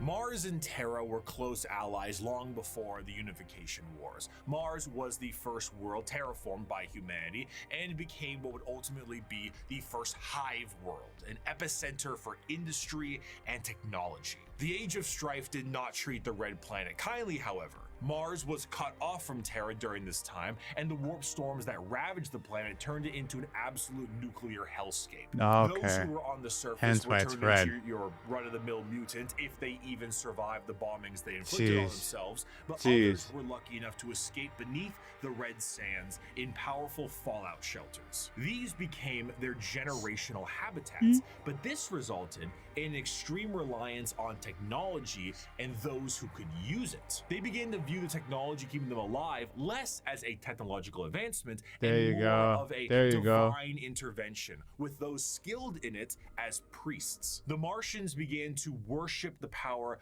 of the machine, and this resulted in the formation of the cult Mechanicus, the belief in a Cult holy trinity Mechanicus. known as the Three-in-One. The machine god, serving as the spirit who gave rise to all technologies known, the motive force, the deity that gives all life its ability to live, and the Omnissiah, a physical manifestation of the machine god itself.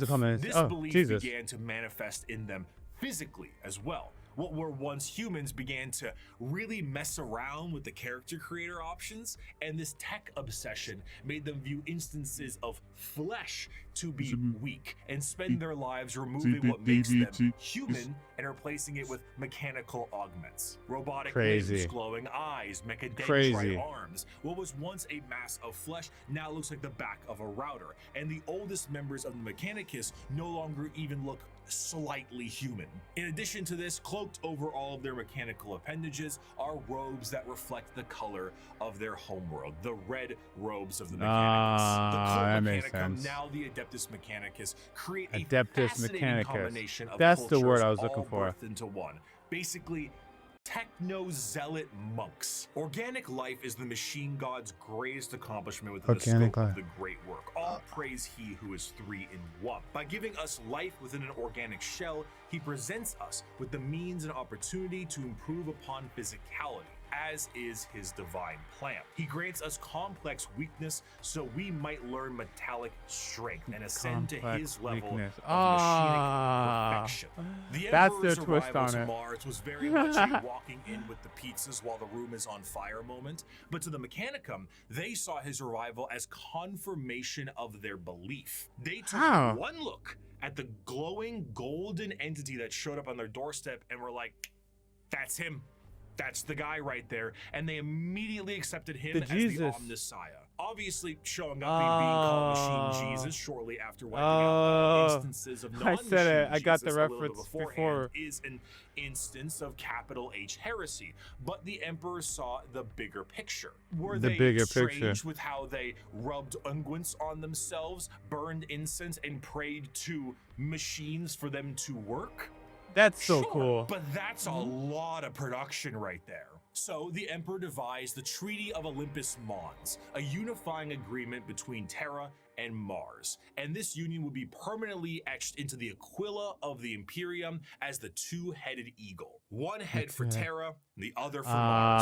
The forces of the Emperor would be supplied with all the technology and weapons they needed to reunite the scattered remnants of humanity under one banner, and the Mechanicum of Mars would be able to keep doing what they were doing religiously and scientifically so long as they kept up their tithes. This tithe meant total quality control over all technology in the Imperium. Is that's it beautiful. a big spaceship? AdMech take care of that. Tanks? AdMech take Beautiful. care of that. The literal Of course they want to take bullets care of it. in a gun, you guessed it.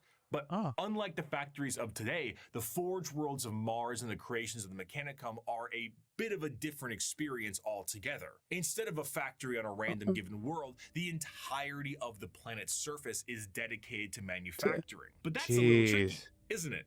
Considering that the usage of silica animus, or AI, is a big no-no, and basically the largest affront to their divine machine god possible. Fortunately, there's a really neat alternative that they've come up with, and that's called a servitor. Incredible devices that can do anything from manufacturing, maintenance, basic door operation, even just float around like a helpful little drone. It's an extremely easy process too.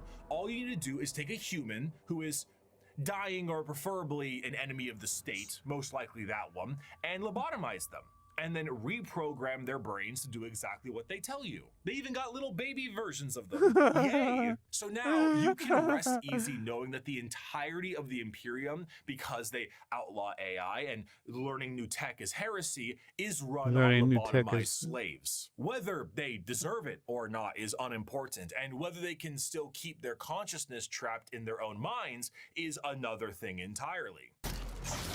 Oh, crazy. Lobotomized minds. Dang.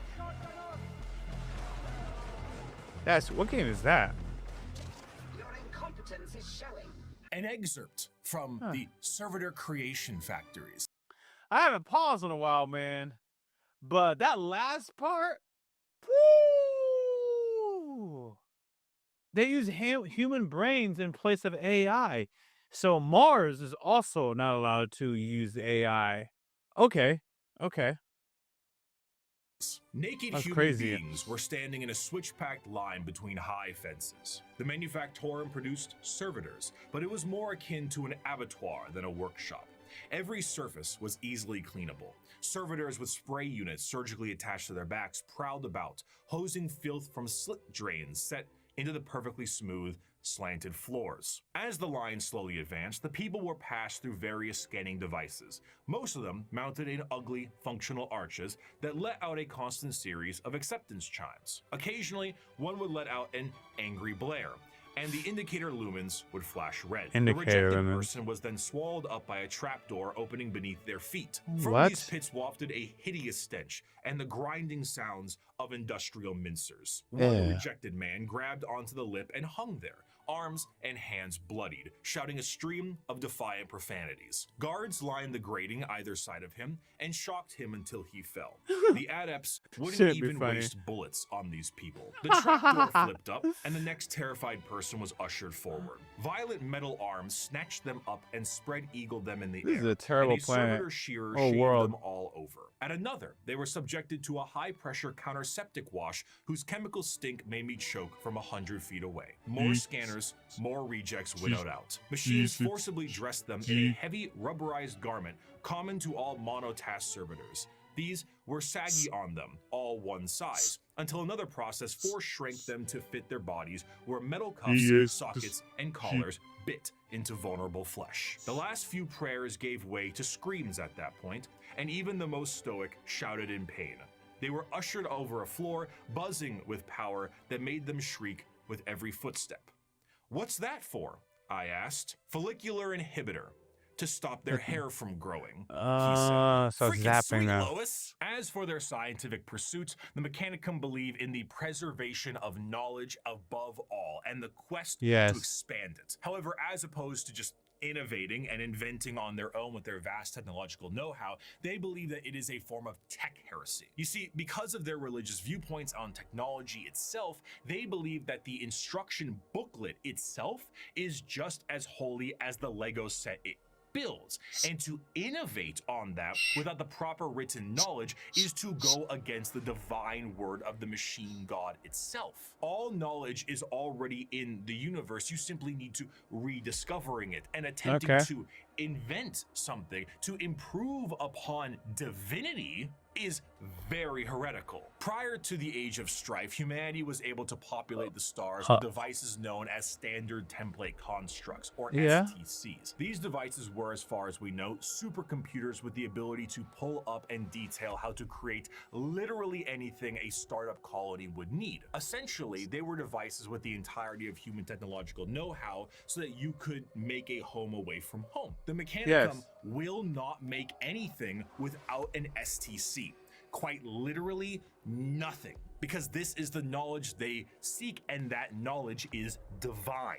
One time, scouts of the Imperial Guard found a functioning STC that provided the schematics on a knife that happened to be a bit lighter and a bit sharper than most other knives. These knives were adopted by 30 Space Marine chapters and were one of the most advanced discoveries of the century. This discovery was so significant that they were each awarded a planet for finding this.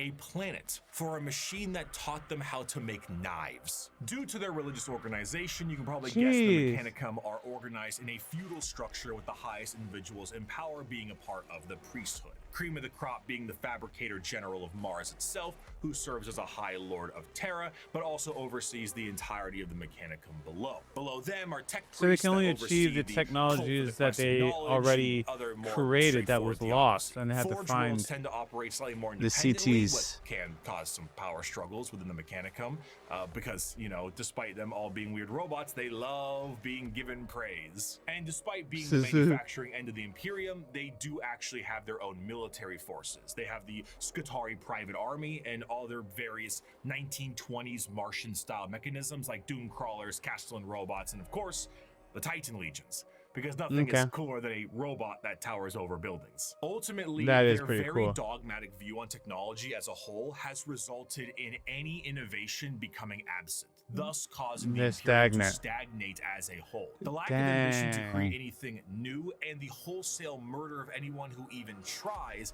leads to things becoming derelict. I grow weary of this flesh I was born into, strangely disgusted by its nature. I crave only the cold, clean certainty of steel and silicon, that I might become one with the blessed machine. I do not expect you to understand, you who cling to your flesh as if it were immortal, seeking only to preserve it, to protect it. One day you will see the folly of your ways, and then no doubt you will come begging to my order to preserve you. I'm about After 60. the groundwork had been set unification-wise, it was time to start getting things together for the Emperor's great crusade across the stars to bring humanity under one banner. The Thunder Warriors were a perfect fighting force for unifying Terra and Luna, but the galaxy was a whole different thing. I just want to point out, you know, earlier how I said sometimes it was an artifact and they don't explain how like the artifact was created. So like in here we have an example. So before the Age of Strife, everything was an artifact pretty much. And we don't advance past that, but they might find something that was invented years ago and that pushes evolution or that pushes their creation, but they will not innovate. So this is how this part of the world can talk about artifacts and why it was not duplicatable. It was lost. You know, it's a really lost technology, which now that I think about in those movies, a lot of artifacts are that. It's a lost technology. It was a group of people that was interacting with the Transformers. Asteroid hit, so they only knew how to make those artifacts because they was interacting with Optimus in them. Optimus left. The humans who had it died. They can't remake what the Autobots taught those humans. So I'm up to speed again. You see, these warriors weren't soldiers in the eyes. What I just said is usually implied, and it doesn't have to be explicitly said. The person who made the Captain America serum, dead. so we can't duplicate it anymore, something like that. You know, lightning strike, random fluids mixed together. We don't know what they were, so we can't duplicate Flash. Got it. But they did. That's another story. Tools, extremely blunt tools used for the fast conquest of Terra. As the Emperor was concerned, the tools you use at home aren't the same ones you take on a road trip. So the Emperor rid himself of his tools in the exact manner you think he did, and he went forward to crafting a brand new tool. One more mobile, more efficient, and ready for his next era of conquest. They shall be my finest warriors, these men who give of themselves to me. Like clay, I shall mold them, and in the furnace of war, forge them. The furnace of war, forge them. And steely muscle. In great armor shall I clad them, and with the mightiest guns will they be armed. They will be untouched by plague or disease. No sickness will blight them. They will have tactics, strategies, and machines so that no foe can best them in battle. They will be my bulwark against the terror. They are the defenders of humanity. They are my soul. Space Marines, baby. And they shall know no fear. The vastness of the Milky Way galaxy meant that the Emperor needed assistance bringing everyone back to the fold. And who better to do this than himself? But since the technology to be in many places at once does not exist anymore, the Emperor decided that it was time to become a dad, the same way Geppetto did, and with far less care. It is not my son, far less Arkham. care. None of them are.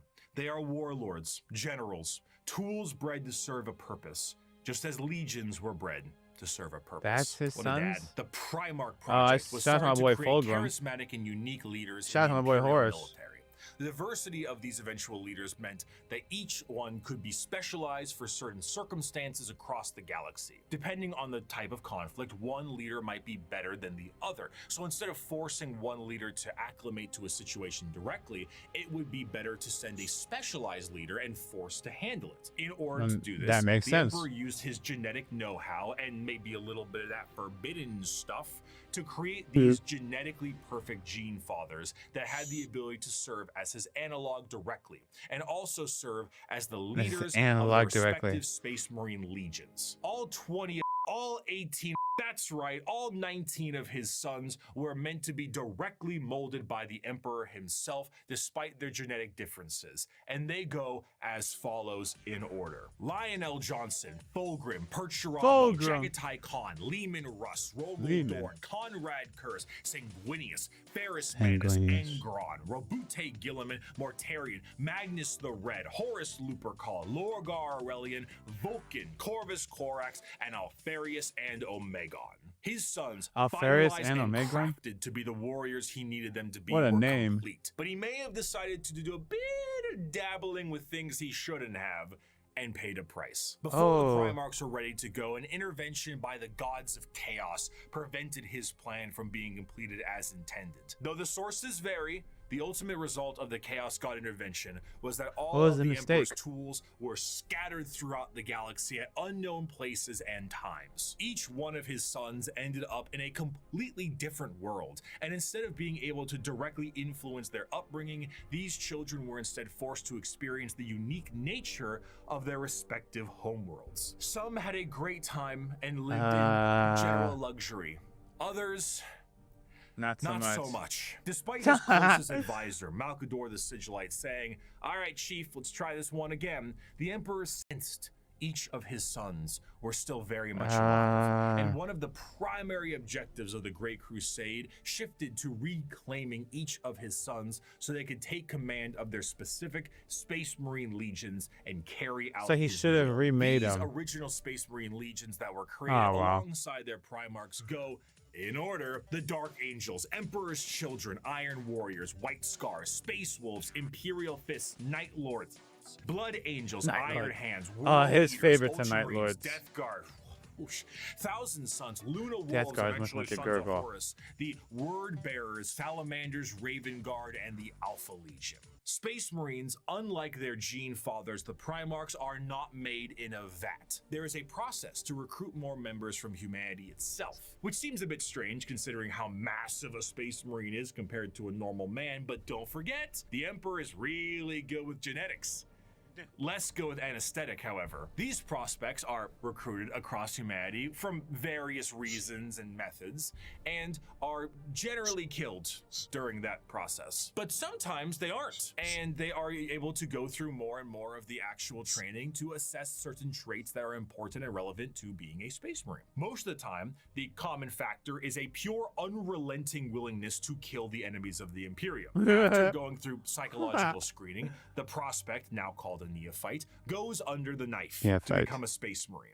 And here is a quick list of all the cool new stuff they get genuinely shoved into their bodies. A secondary heart, an organ that makes your bones grow, an organ that makes your muscles big, an implant that makes your blood stronger, a little organ that turns your white blood cells into super white blood cells, a brain implant that allows you to sleep while being awake, a pre-stomach that allows you to digest literally anything, a spinal implant that allows you to absorb the genetic memories of what you eat, bigger and better lungs that can let you breathe underwater, an implant that gives you stronger eyes, literally ears a superhuman that keep you from being dizzy, a brain implant that lets you go into suspended animation if you're in a bad shape, skin that acts like transition glasses, I almost got it in one take, a brand new kidney, the ability to taste the air and find enemies like a bloodhound, a special coating on your skin that allows you to be protected in space, the ability to spit acid, a gland that allows you to absorb the unique genetic makeup from the gene seed in the first place, and a straight up carapace that allows the Space Marine to interface with their power armor directly. Quite often, these are put inside of you at dubious levels of mental alertness and dubious levels of anesthetic. After a more generalized indoctrination into the faith of the Imperium and a bit more training and other important manners, they can finally be welcomed as a fully fledged Space Marine. A Space Marine is quite literally a walking tank that is armed to the teeth. Two of the more iconic weapons. This is one of the coolest depictions of a super soldier that I've ever heard of. The fact that you're not just given a magic serum, which is cool, that's accepted. That you're literally like built, given body parts, like, you know, you're not is bioengineering. That is actually cool with functional organs, hearts, kidneys, lungs, extra brain stuff, like that is held cool. By a Space Marine are their bolt gun, which fires explosive shells the size of soda cans, and a chain sword, which is chain sword.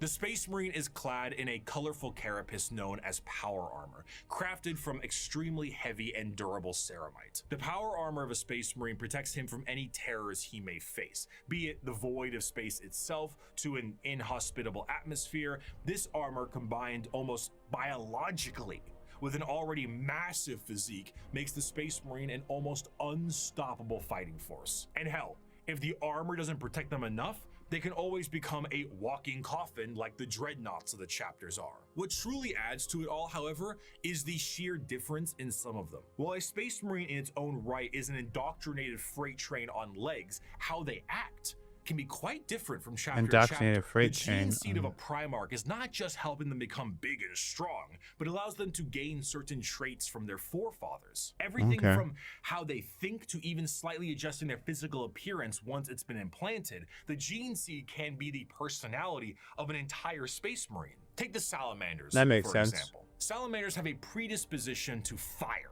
as a whole, and tend to be extremely love to burn everything due down. to the size of their Primarch, Vulcan, and his enormous stature. Whereas someone like Sanguinius, I can't wait to get to Blood Vulcan. Angels, share more vampiric features and more angel-like qualities. A gene seed is not just aspects of the Primarchs, but they are also flaws too. Magnus the Red and his 1,000 Sons underwent something known as the Flesh Change, a horrifying mutation that, while it made them strong psychers, would affect their bodies so terribly that they would mutate away from humanity. Where other factions have inspiration for their culture from our real world, like the feudal Japanese of the Eldar or Egyptian style the Necrons, each Space Marine chapter themselves carry an inspiration. The White Scars are motorcycle riding Mongolian fighters. The Space Wolves are Norse Vikings. The Dark Angels are Knights of the Round Table, and so on. This moves into their fighting style, and truthfully, there is no end to the characters and options when it comes to the Space Marines. Space Marines are the main symbol you see, and while many of them can be simply indoctrinated warriors who only care about conflict and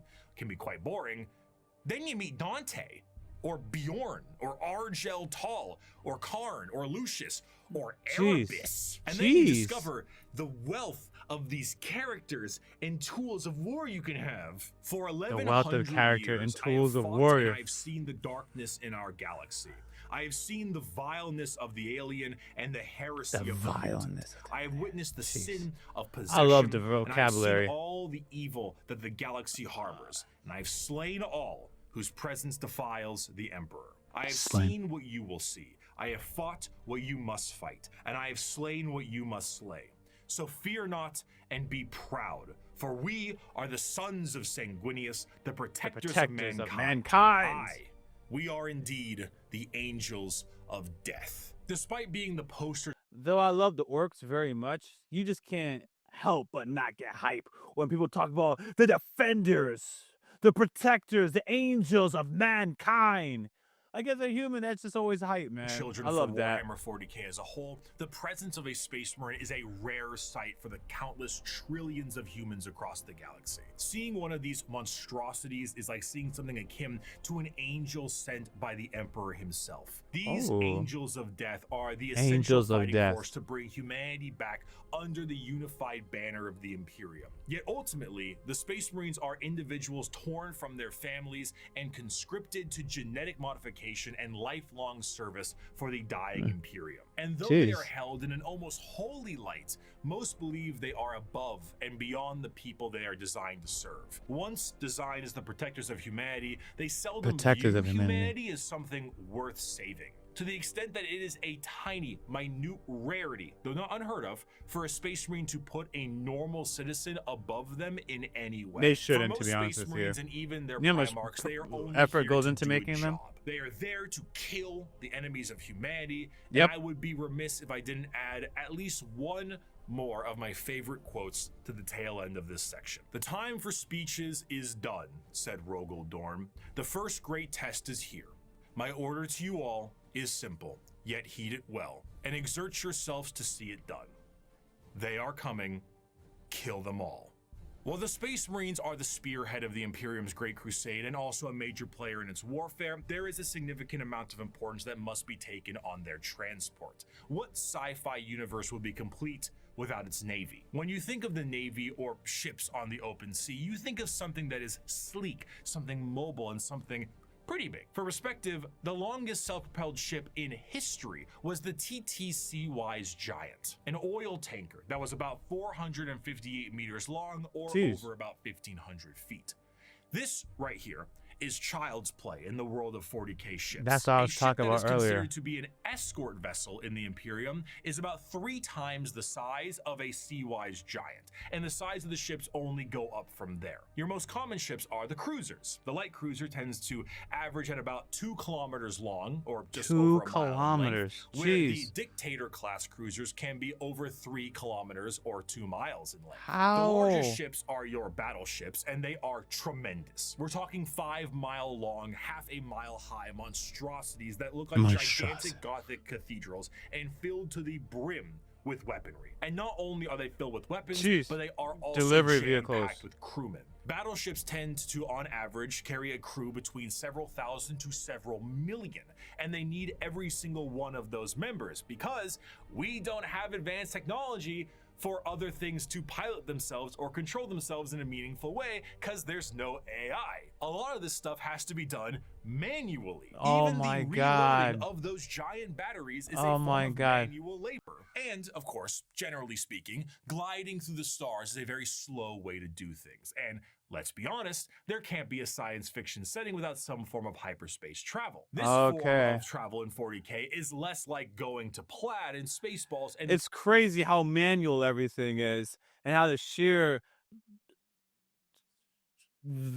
necessity of large numbers of humans is possible.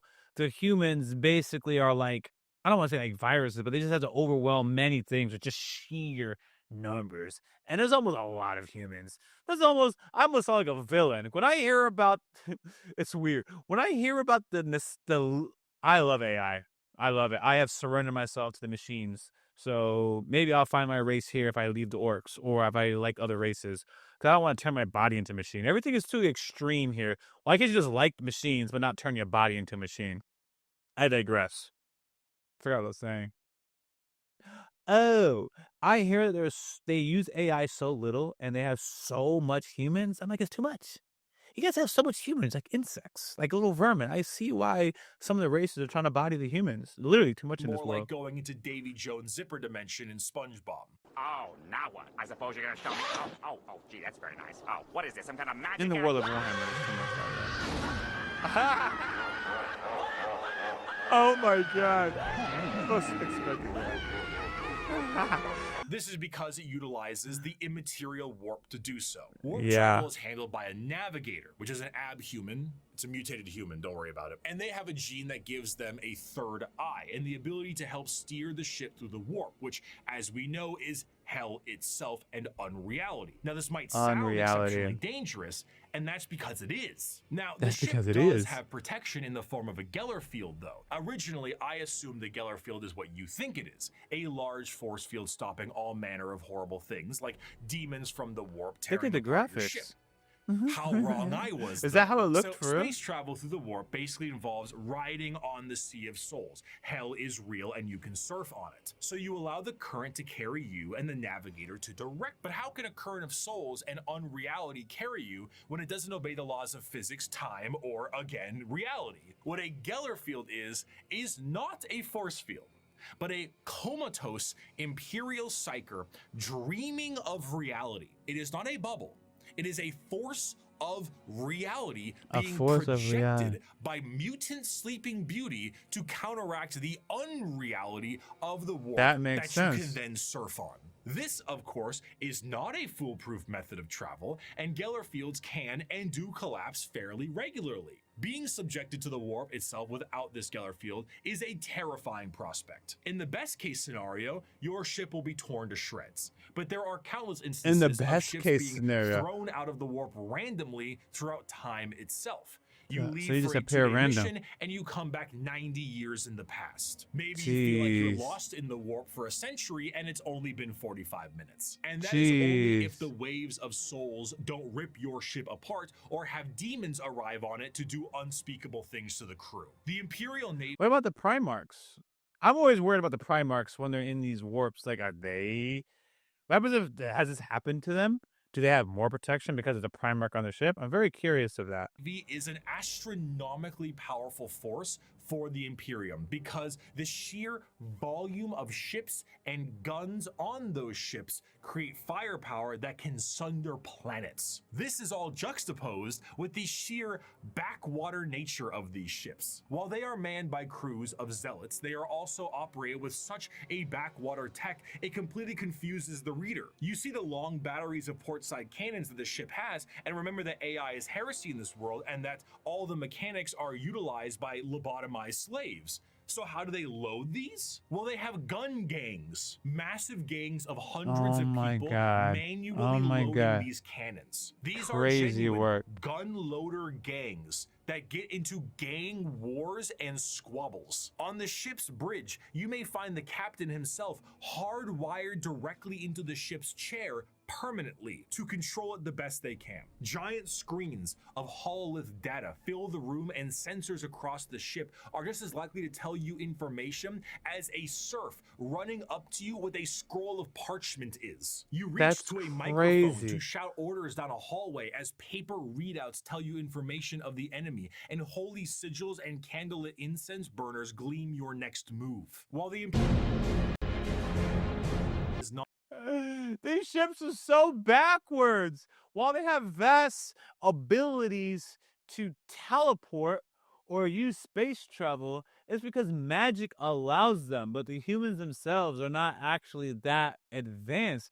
Arguably, we're more advanced right now than they are. We just don't have space travel. Which reminds me of Star Wars, because to the best of my knowledge, they're hardly advanced either, except that they can make the plasma guns. I forgot how it works. Lightsabers, which is whatever.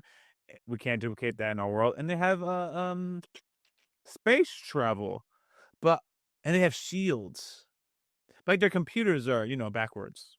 not a specific faction of the Imperium in the same sense and format of this video. It is what shepherds around the entirety of its armed forces. Every Space Marine Primarch had a flagship, and every strike cruiser and battle barge has a story to tell. Flagship. There's a single thing that the Shield of the Navy does the best. Shield is to of the help Navy. support and supply the monumental forces of the Imperium.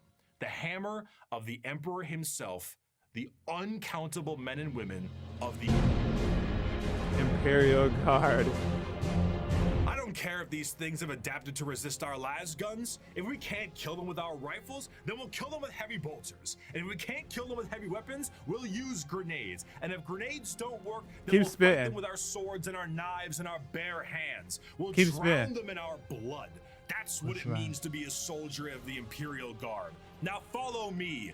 Charge! There is no better symbol of the might of the Imperium itself than the Astra Militarum, or as it's commonly known, the Imperial Guard. Though the Space Marines take the glory and stand as the visual representation of the Imperium, their numbers are dramatically thin and specialized in comparison. To reclaim 1,000,000 worlds, you need a countless number of troops willing to fight and die for your cause. The Imperial Guard can do that. Imperial truth made manifest. Every year, the worlds of the Imperium pay a tithe in the form of soldiers to fight the good fight of the Emperor, and this number is impossible to pin down. Even saying billions would be a dramatic understatement. Oh, that's one of those things where you don't have to explain too much other than saying it's mad planets.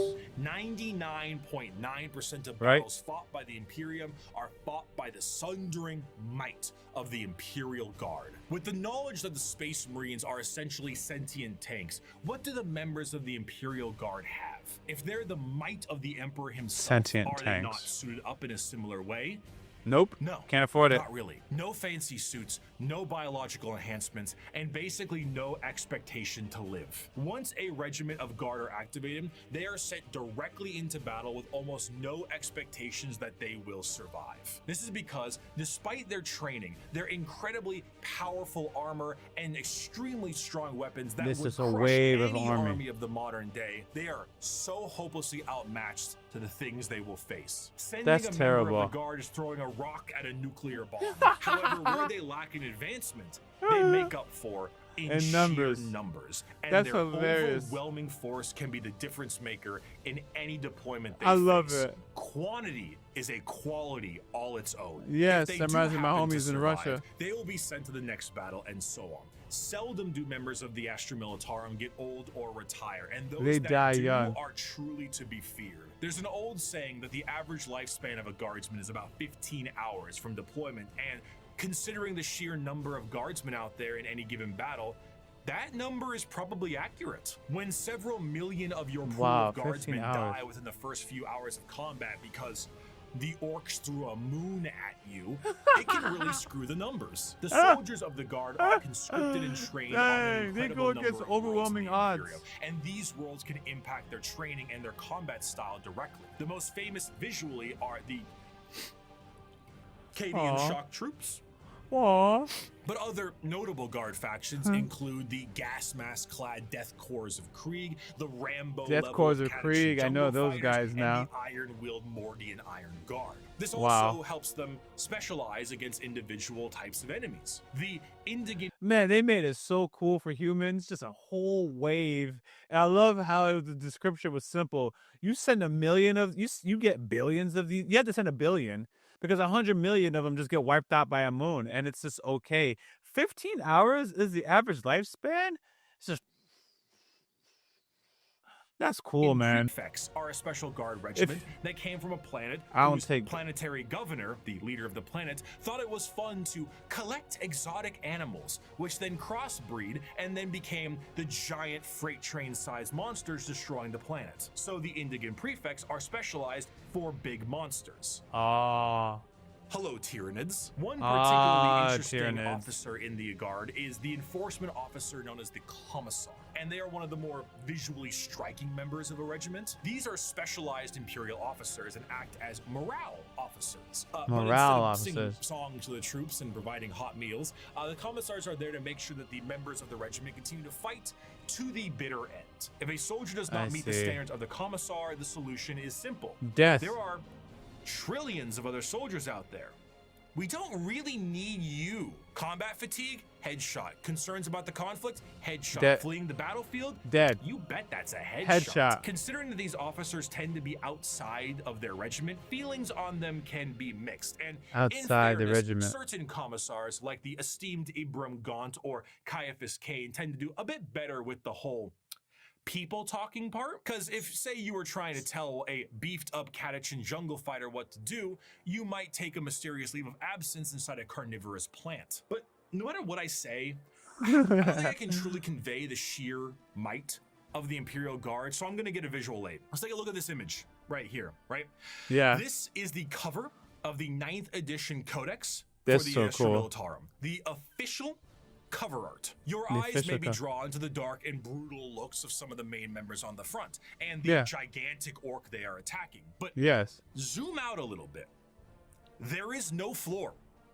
There is only people. And behind those people are tanks. And behind those tanks are flying artillery shells. There are 2 enormous transport ships in the sky, and their ramps are down, and on their ramps are more people. The Imperium is described as having a million worlds. A million worlds. Okay, a million worlds. And each one of them gives soldiers to the Imperial Guard for the tithe. On a given battlefield, in a given fight, foot soldiers number in the millions, tanks in the tens of thousands, and you have enough artillery to turn the night sky day. You have walkers This is and APCs so and overwhelmingly aircraft cool. and horse cavalry and tanks Horse the size cavalry? of apartment Oh, the buildings. Death Knights of you Krieg. have drop troops and spec ops and rattling snipers and gigantic ogres that can't count to 4, but they can turn you into 4 pieces, and it just doesn't end. Humanity is a horde army, but instead of a horde of bugs army. or rampaging orcs, it's a It's living people. wall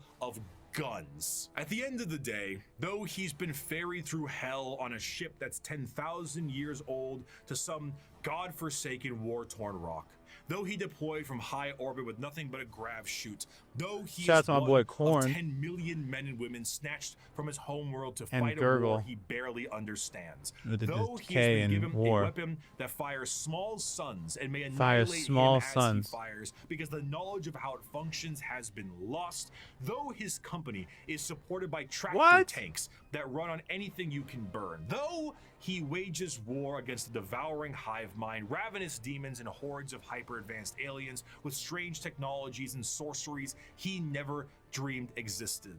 No one will remember his sacrifice. There will be no records of his deeds, no glorious parades in his honor, and no remembrance of his name. All he will earn is a shallow, unmarked grave on a forgotten world untold light years from home. Yet for all this thankless sacrifice, a guardsman is a man, just like you.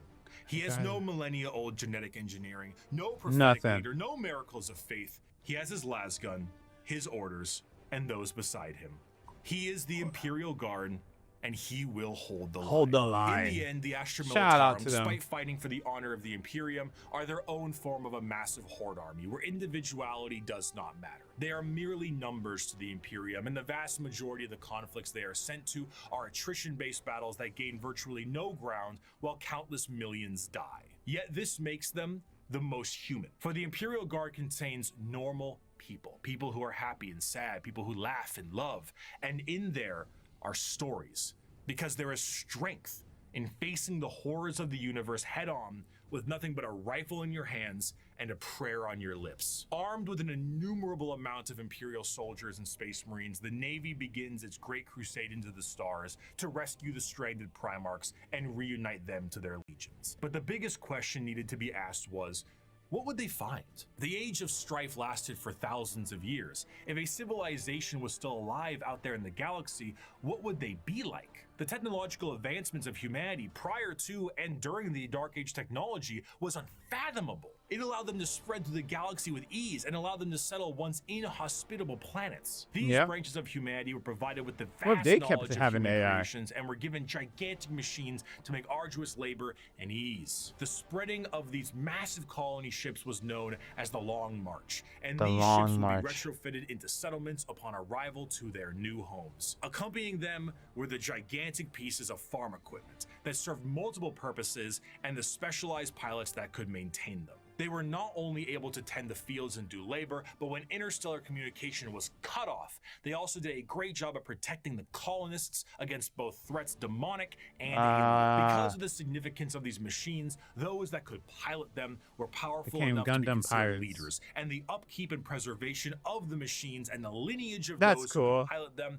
was imperative. These machines, over the thousands of years, would eventually be known as the Imperial Knights. He must be humble of heart, strong of arm, be savage in war, this is cool. I like that lore. And follow deeds of glory. He must keep honor with all, banish cowardice from his doings, and bring... What I'm starting to notice, which I never really took note of until this video, is how much individual... Because the universe is so big, like you could reach a planet and it's a whole different culture than anything else. So this planet is a bunch of Gundams, and then people are royal because they're pilots of said Gundam or mech. That's this world. Then you have an elf world. And then now you can have a whole story about this elf world. You have a whole story about mechs and the demons they have to fight when they're on that particular planet, especially in the Age of Strife when everything was cut off. You could go to any time period when there was an emperor, when the emperor was alive, when the Age of Strife happened. You can go to all these different time periods and tell a story. I've heard of Warhammer Fantasy to jump in. There's just so many things, so many different planets that are all potentially unique. Wow, it's really cool when you think about that, how much books you can just keep spawning. His house no shame. He must serve the emperor and defend the Imperium, thus should a knight rule himself. And all the knights probably come from that planet after everything got united. The Imperium, and the reversion of these worlds resulted in the reverence for this farm equipment turned feudal, and the leadership that controlled the devices became viewed as a noble hierarchy. During the Age of Strife, exploratory fleets from Mars found plenty of these worlds, and it seemed the majority of them reverted to a similar state. Like King Arthur seeing Merlin himself, these feudal worlds welcomed the tech priests of Mars with open arms. The mutual relationship between the Admech and the nobility was beneficial. The Admech were able to secure more worlds for mining resources and potentially long-lost STC information. STC information were provided with technological know-how and modifications from the Admech themselves. The suits became more and more specialized, and their history as mere pieces of equipment were lost to time. What was once a tractor became a killdozer, and the Imperial Knights were born. Unlike other military aspects in the Imperium, the nobility of the Knight houses remains just that, a nobility-focused feudal hierarchy that swears fealty to either the Mechanicum or to Terra. Like the Knights in our history, once they swear fealty, they can be called to aid their respective allegiance in the heat of battle. The ones that swear fealty to Terra are led by the High Monarch, while the ones with the Mechanicum are led by the Princeps. The ones with Terra might be sent directly to the front line of war, while the ones with the Mechanicum tend to be sent to protect the Forge world. And the heraldry of these houses is what you'd expect from a generic history of knights. Houses pledging allegiances here and there, your run-of-the-mill War of the Roses aesthetic. Except instead of ponies, you have gigantic death machines. These knights can't seem to be piloted by any old person, however. A member of the nobility of any given knight house must go through the ritual of becoming. This ritual involves them sitting on the device used to control the knight, known as the Throne Mechanicum, for a full night. What's wrong with that?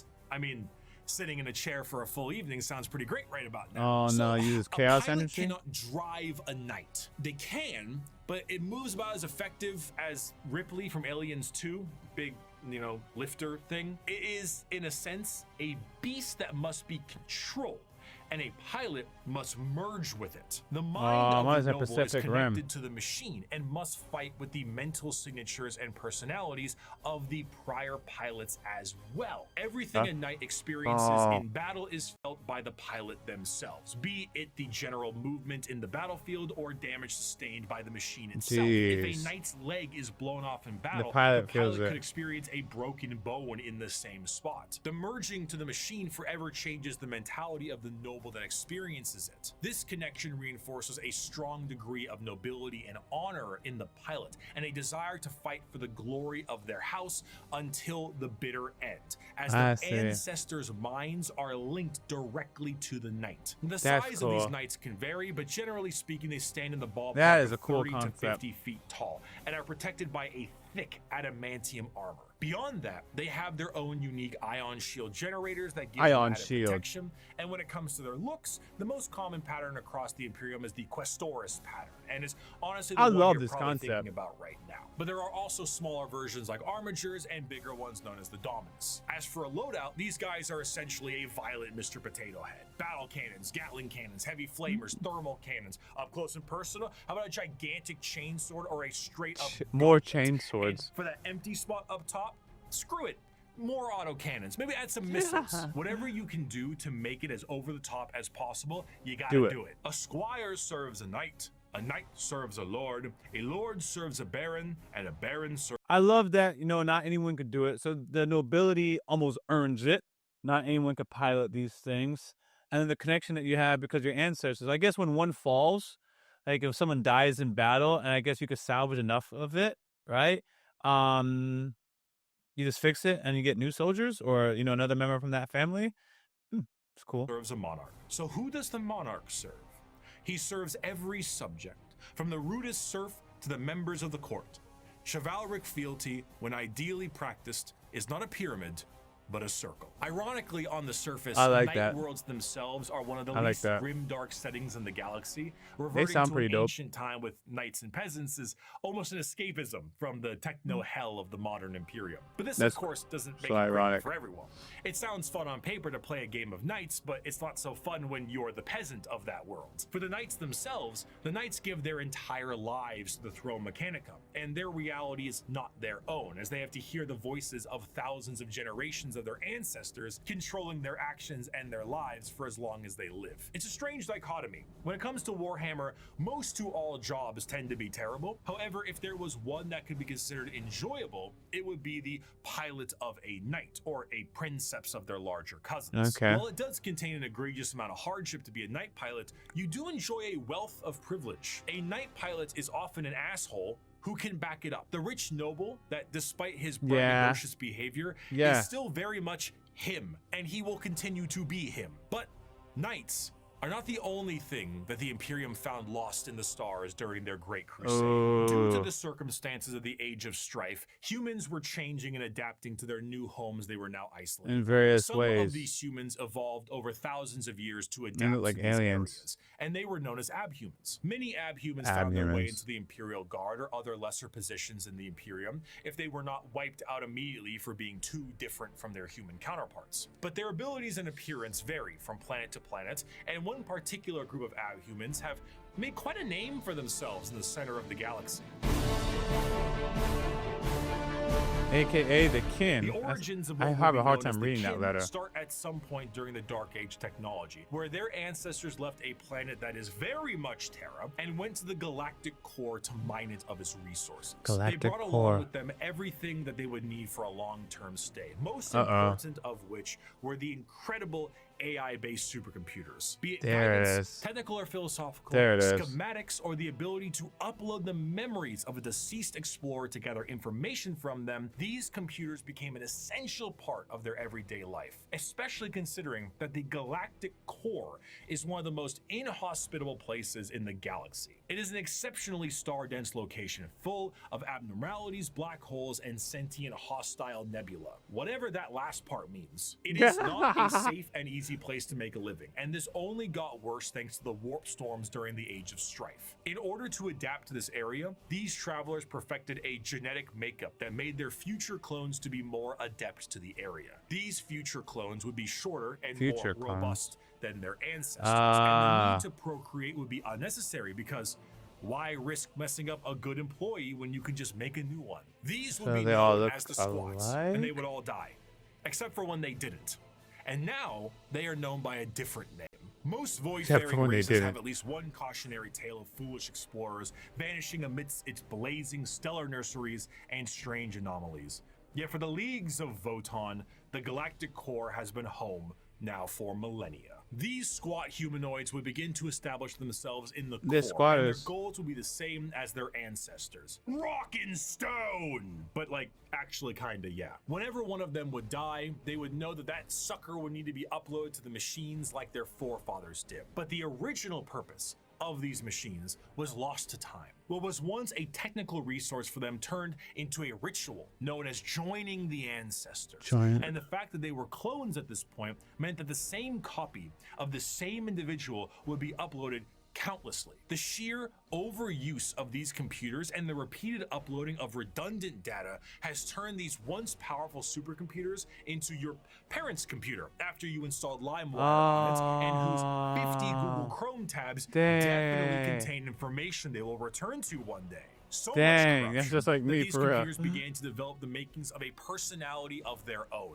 These would be known as the Votann, and the kin, this dwarf-like abhuman of humanity, would revere them. The Votann still operate to this day, but the volume of corruption have made anything outside of their very basic functions highly unpredictable. They may not answer a question for centuries at a time, and if they do provide an answer or data, it has become so corrupted and so incongruent that it takes a literal kin wizard to comprehend it. The kin, much like the dwarves of fantasy, exist nowadays as a mercantile species that constantly work to mine and manufacture. However, their capitalistic desires are dangerous. The biggest crimes a kin can face I like are that being word. lazy, unproductive, and breaking a contract. Stellar conflicts have broken out over hundreds of years due to the breaking of a deal. So if you signed a contract with a kin, you best stick to it. Because of this, the kin have been known to interact with other species in a fairly common manner. This includes humanity, who have met various members of the kin multiple times, but constantly considered them to be all a different species. Famously, the Imperium noted that the kin they referred to as the Squats were their own species and were wiped out by the Tyranids. Little did they know, they were still around. The kin are acutely aware of two things. The first is that the humans of the Imperium are deeply terrified of technology, so the sheer existence of the Votann is a secret as well as the truth. This extends also to the Iron Kin, sentient robots that are treated in the same esteem of flesh and blood kin, because kin is kin. The second thing they are aware of is where they're from. They are fairly confident that they are from Terra, and they know that if this secret was to be known by the Imperium, that the Imperium would want to take ownership of them and everything they've built. So the more alien they are, the better. Now, this sounds fine and good, right? What could possibly be wrong with these guys besides the hyper late stage space capitalism? Well, we have to go back to their creation. The kin are an entirely clone based race made from the computers that are exceptionally difficult to recreate. These machines, the Votann, are becoming more and more unpredictable and derelict. If anything were to happen to these machines, it would be a twofold ending of the kin. New kin cannot be reproduced, reducing their numbers, and the existing kin would have no further purpose because the end that awaits them would be non-existent. The horror of the kin civilization is that the entire purpose of their lives is to do the best they can at their return to the and kin. upload all they know to the Votann, their ancestor cores, join their ancestors. But doing so is actually the thing that is killing these supercomputers in the first place. The ancestors were dead, but through the first truths, their legacy continued. And though their eyes had They're just shut filling long up ago, the RAM and data the ancestors were with watching, useless not junk. with a gaze from eons gone, but with the eyes of every living kin. Each generation was the embodiment of the ancestors cast anew by the Votann. The galaxy changed. Stars died, planets were destroyed, and civilizations fell. But as long as the Votann endured, the ancestors still lived. I do want to end this last bit with an enjoyable quote from one Kim. As you may have... I just want to say, it's like literally uploading the same document into, like, open AI or whatever, and then it can't find new information because it keeps getting clogged with the same exact article over and over and over again, and it just goes to a crawl every time you need to search for something. Assume the Leagues of Votann are space dwarves with a corporate sci-fi motif, but they are still very much dwarves. They're squat, they're strong as hell, and they hold serious grudges. This time it's just more about your contracts than anything else. And so because of this, they might treat most things about how you would expect a capitalistic dwarf would treat things. You misunderstand, human. I am not here to debate. I am not here to compromise. What you see as yours, I am taking for my kindred. You want to bargain? Tariq, unholster our means of negotiation. As the Great Crusade continued, humanity would find their missing Primarchs, reestablish the locations of all of their various worlds, and finally reclaim what the Emperor was always hoping for. But eventually, all the Emperor sought to build would be his undoing. His original attempt to have all of the Primarchs lead his great armies and usher humanity into the better ages would end up crumbling down. And we will learn about how the Imperium backslides and the horror of the modern day of 40k in part 2. I will see you very soon. Thank you so much for watching. I thought it was a great video. I didn't know if I was going to be able to watch it in one setting, and I did, and that was pretty cool. So I actually have nothing to add. I feel like I said things in the middle of it.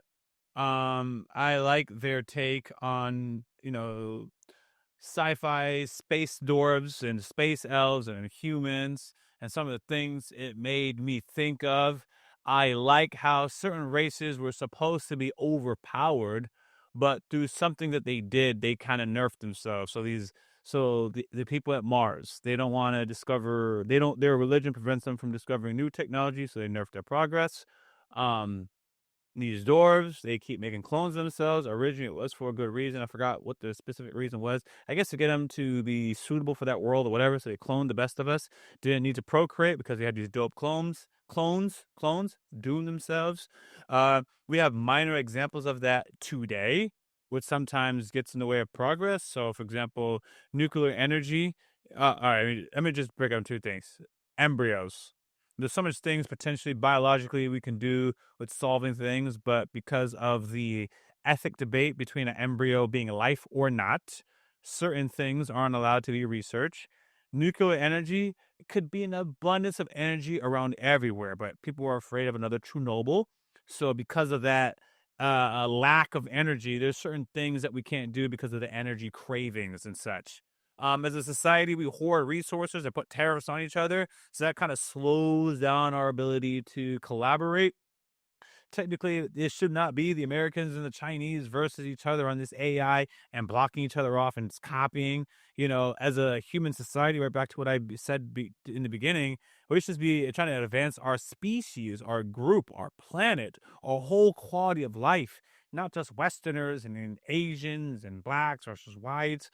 We do all these things that divide ourselves. So I guess in a way, we're no better than these people, but we do all these things to divide ourselves and stunt our progress. But again, I'm preaching again. Just imagine if all of humanity was just on board with the same goal, which was to go to space. What if all of humanity decided that our goal was to just go to space? I'm trying to think of a goal that would unite us. No, then you might turn people into slaves and build parts and stuff like that. So that probably won't work out very well. But, I'm just trying to say, what I actually discovered is, even if you united humanity on a goal, I don't know if that's going to be a good thing. At first, I thought it was going to be a bad thing. It might be good. If your goal is to go out in space, humanity might enslave one another or enslave or do unethical things to get in space. But then humanity wouldn't be united because you're enslaving a group. You would turn on somebody. So no. If all humans were on the same page, you know, there's going to be people that disagree, of course, but I'm trying to say get rid of the barriers of race, get rid of the barriers of religion, get rid of the barriers of territory. If you get rid of all those barriers, what happens? What can humans do? Remember, Tower of Babel, like I said in the very beginning. So that's just fascinating to me, the potential.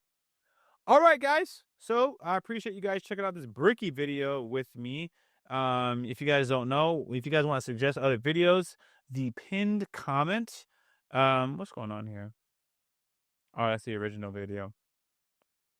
Yeah, the pinned comment has is where you guys can utilize for suggestions, so I don't have to jump all over the place, 5 months from now looking for things that you guys said. I'm going to check out the pinned comment. I'm active on Twitter, and I'm going to keep doing some more content like this. You guys already know. I appreciate you guys. Until next time, I'm Yaboyrocklee.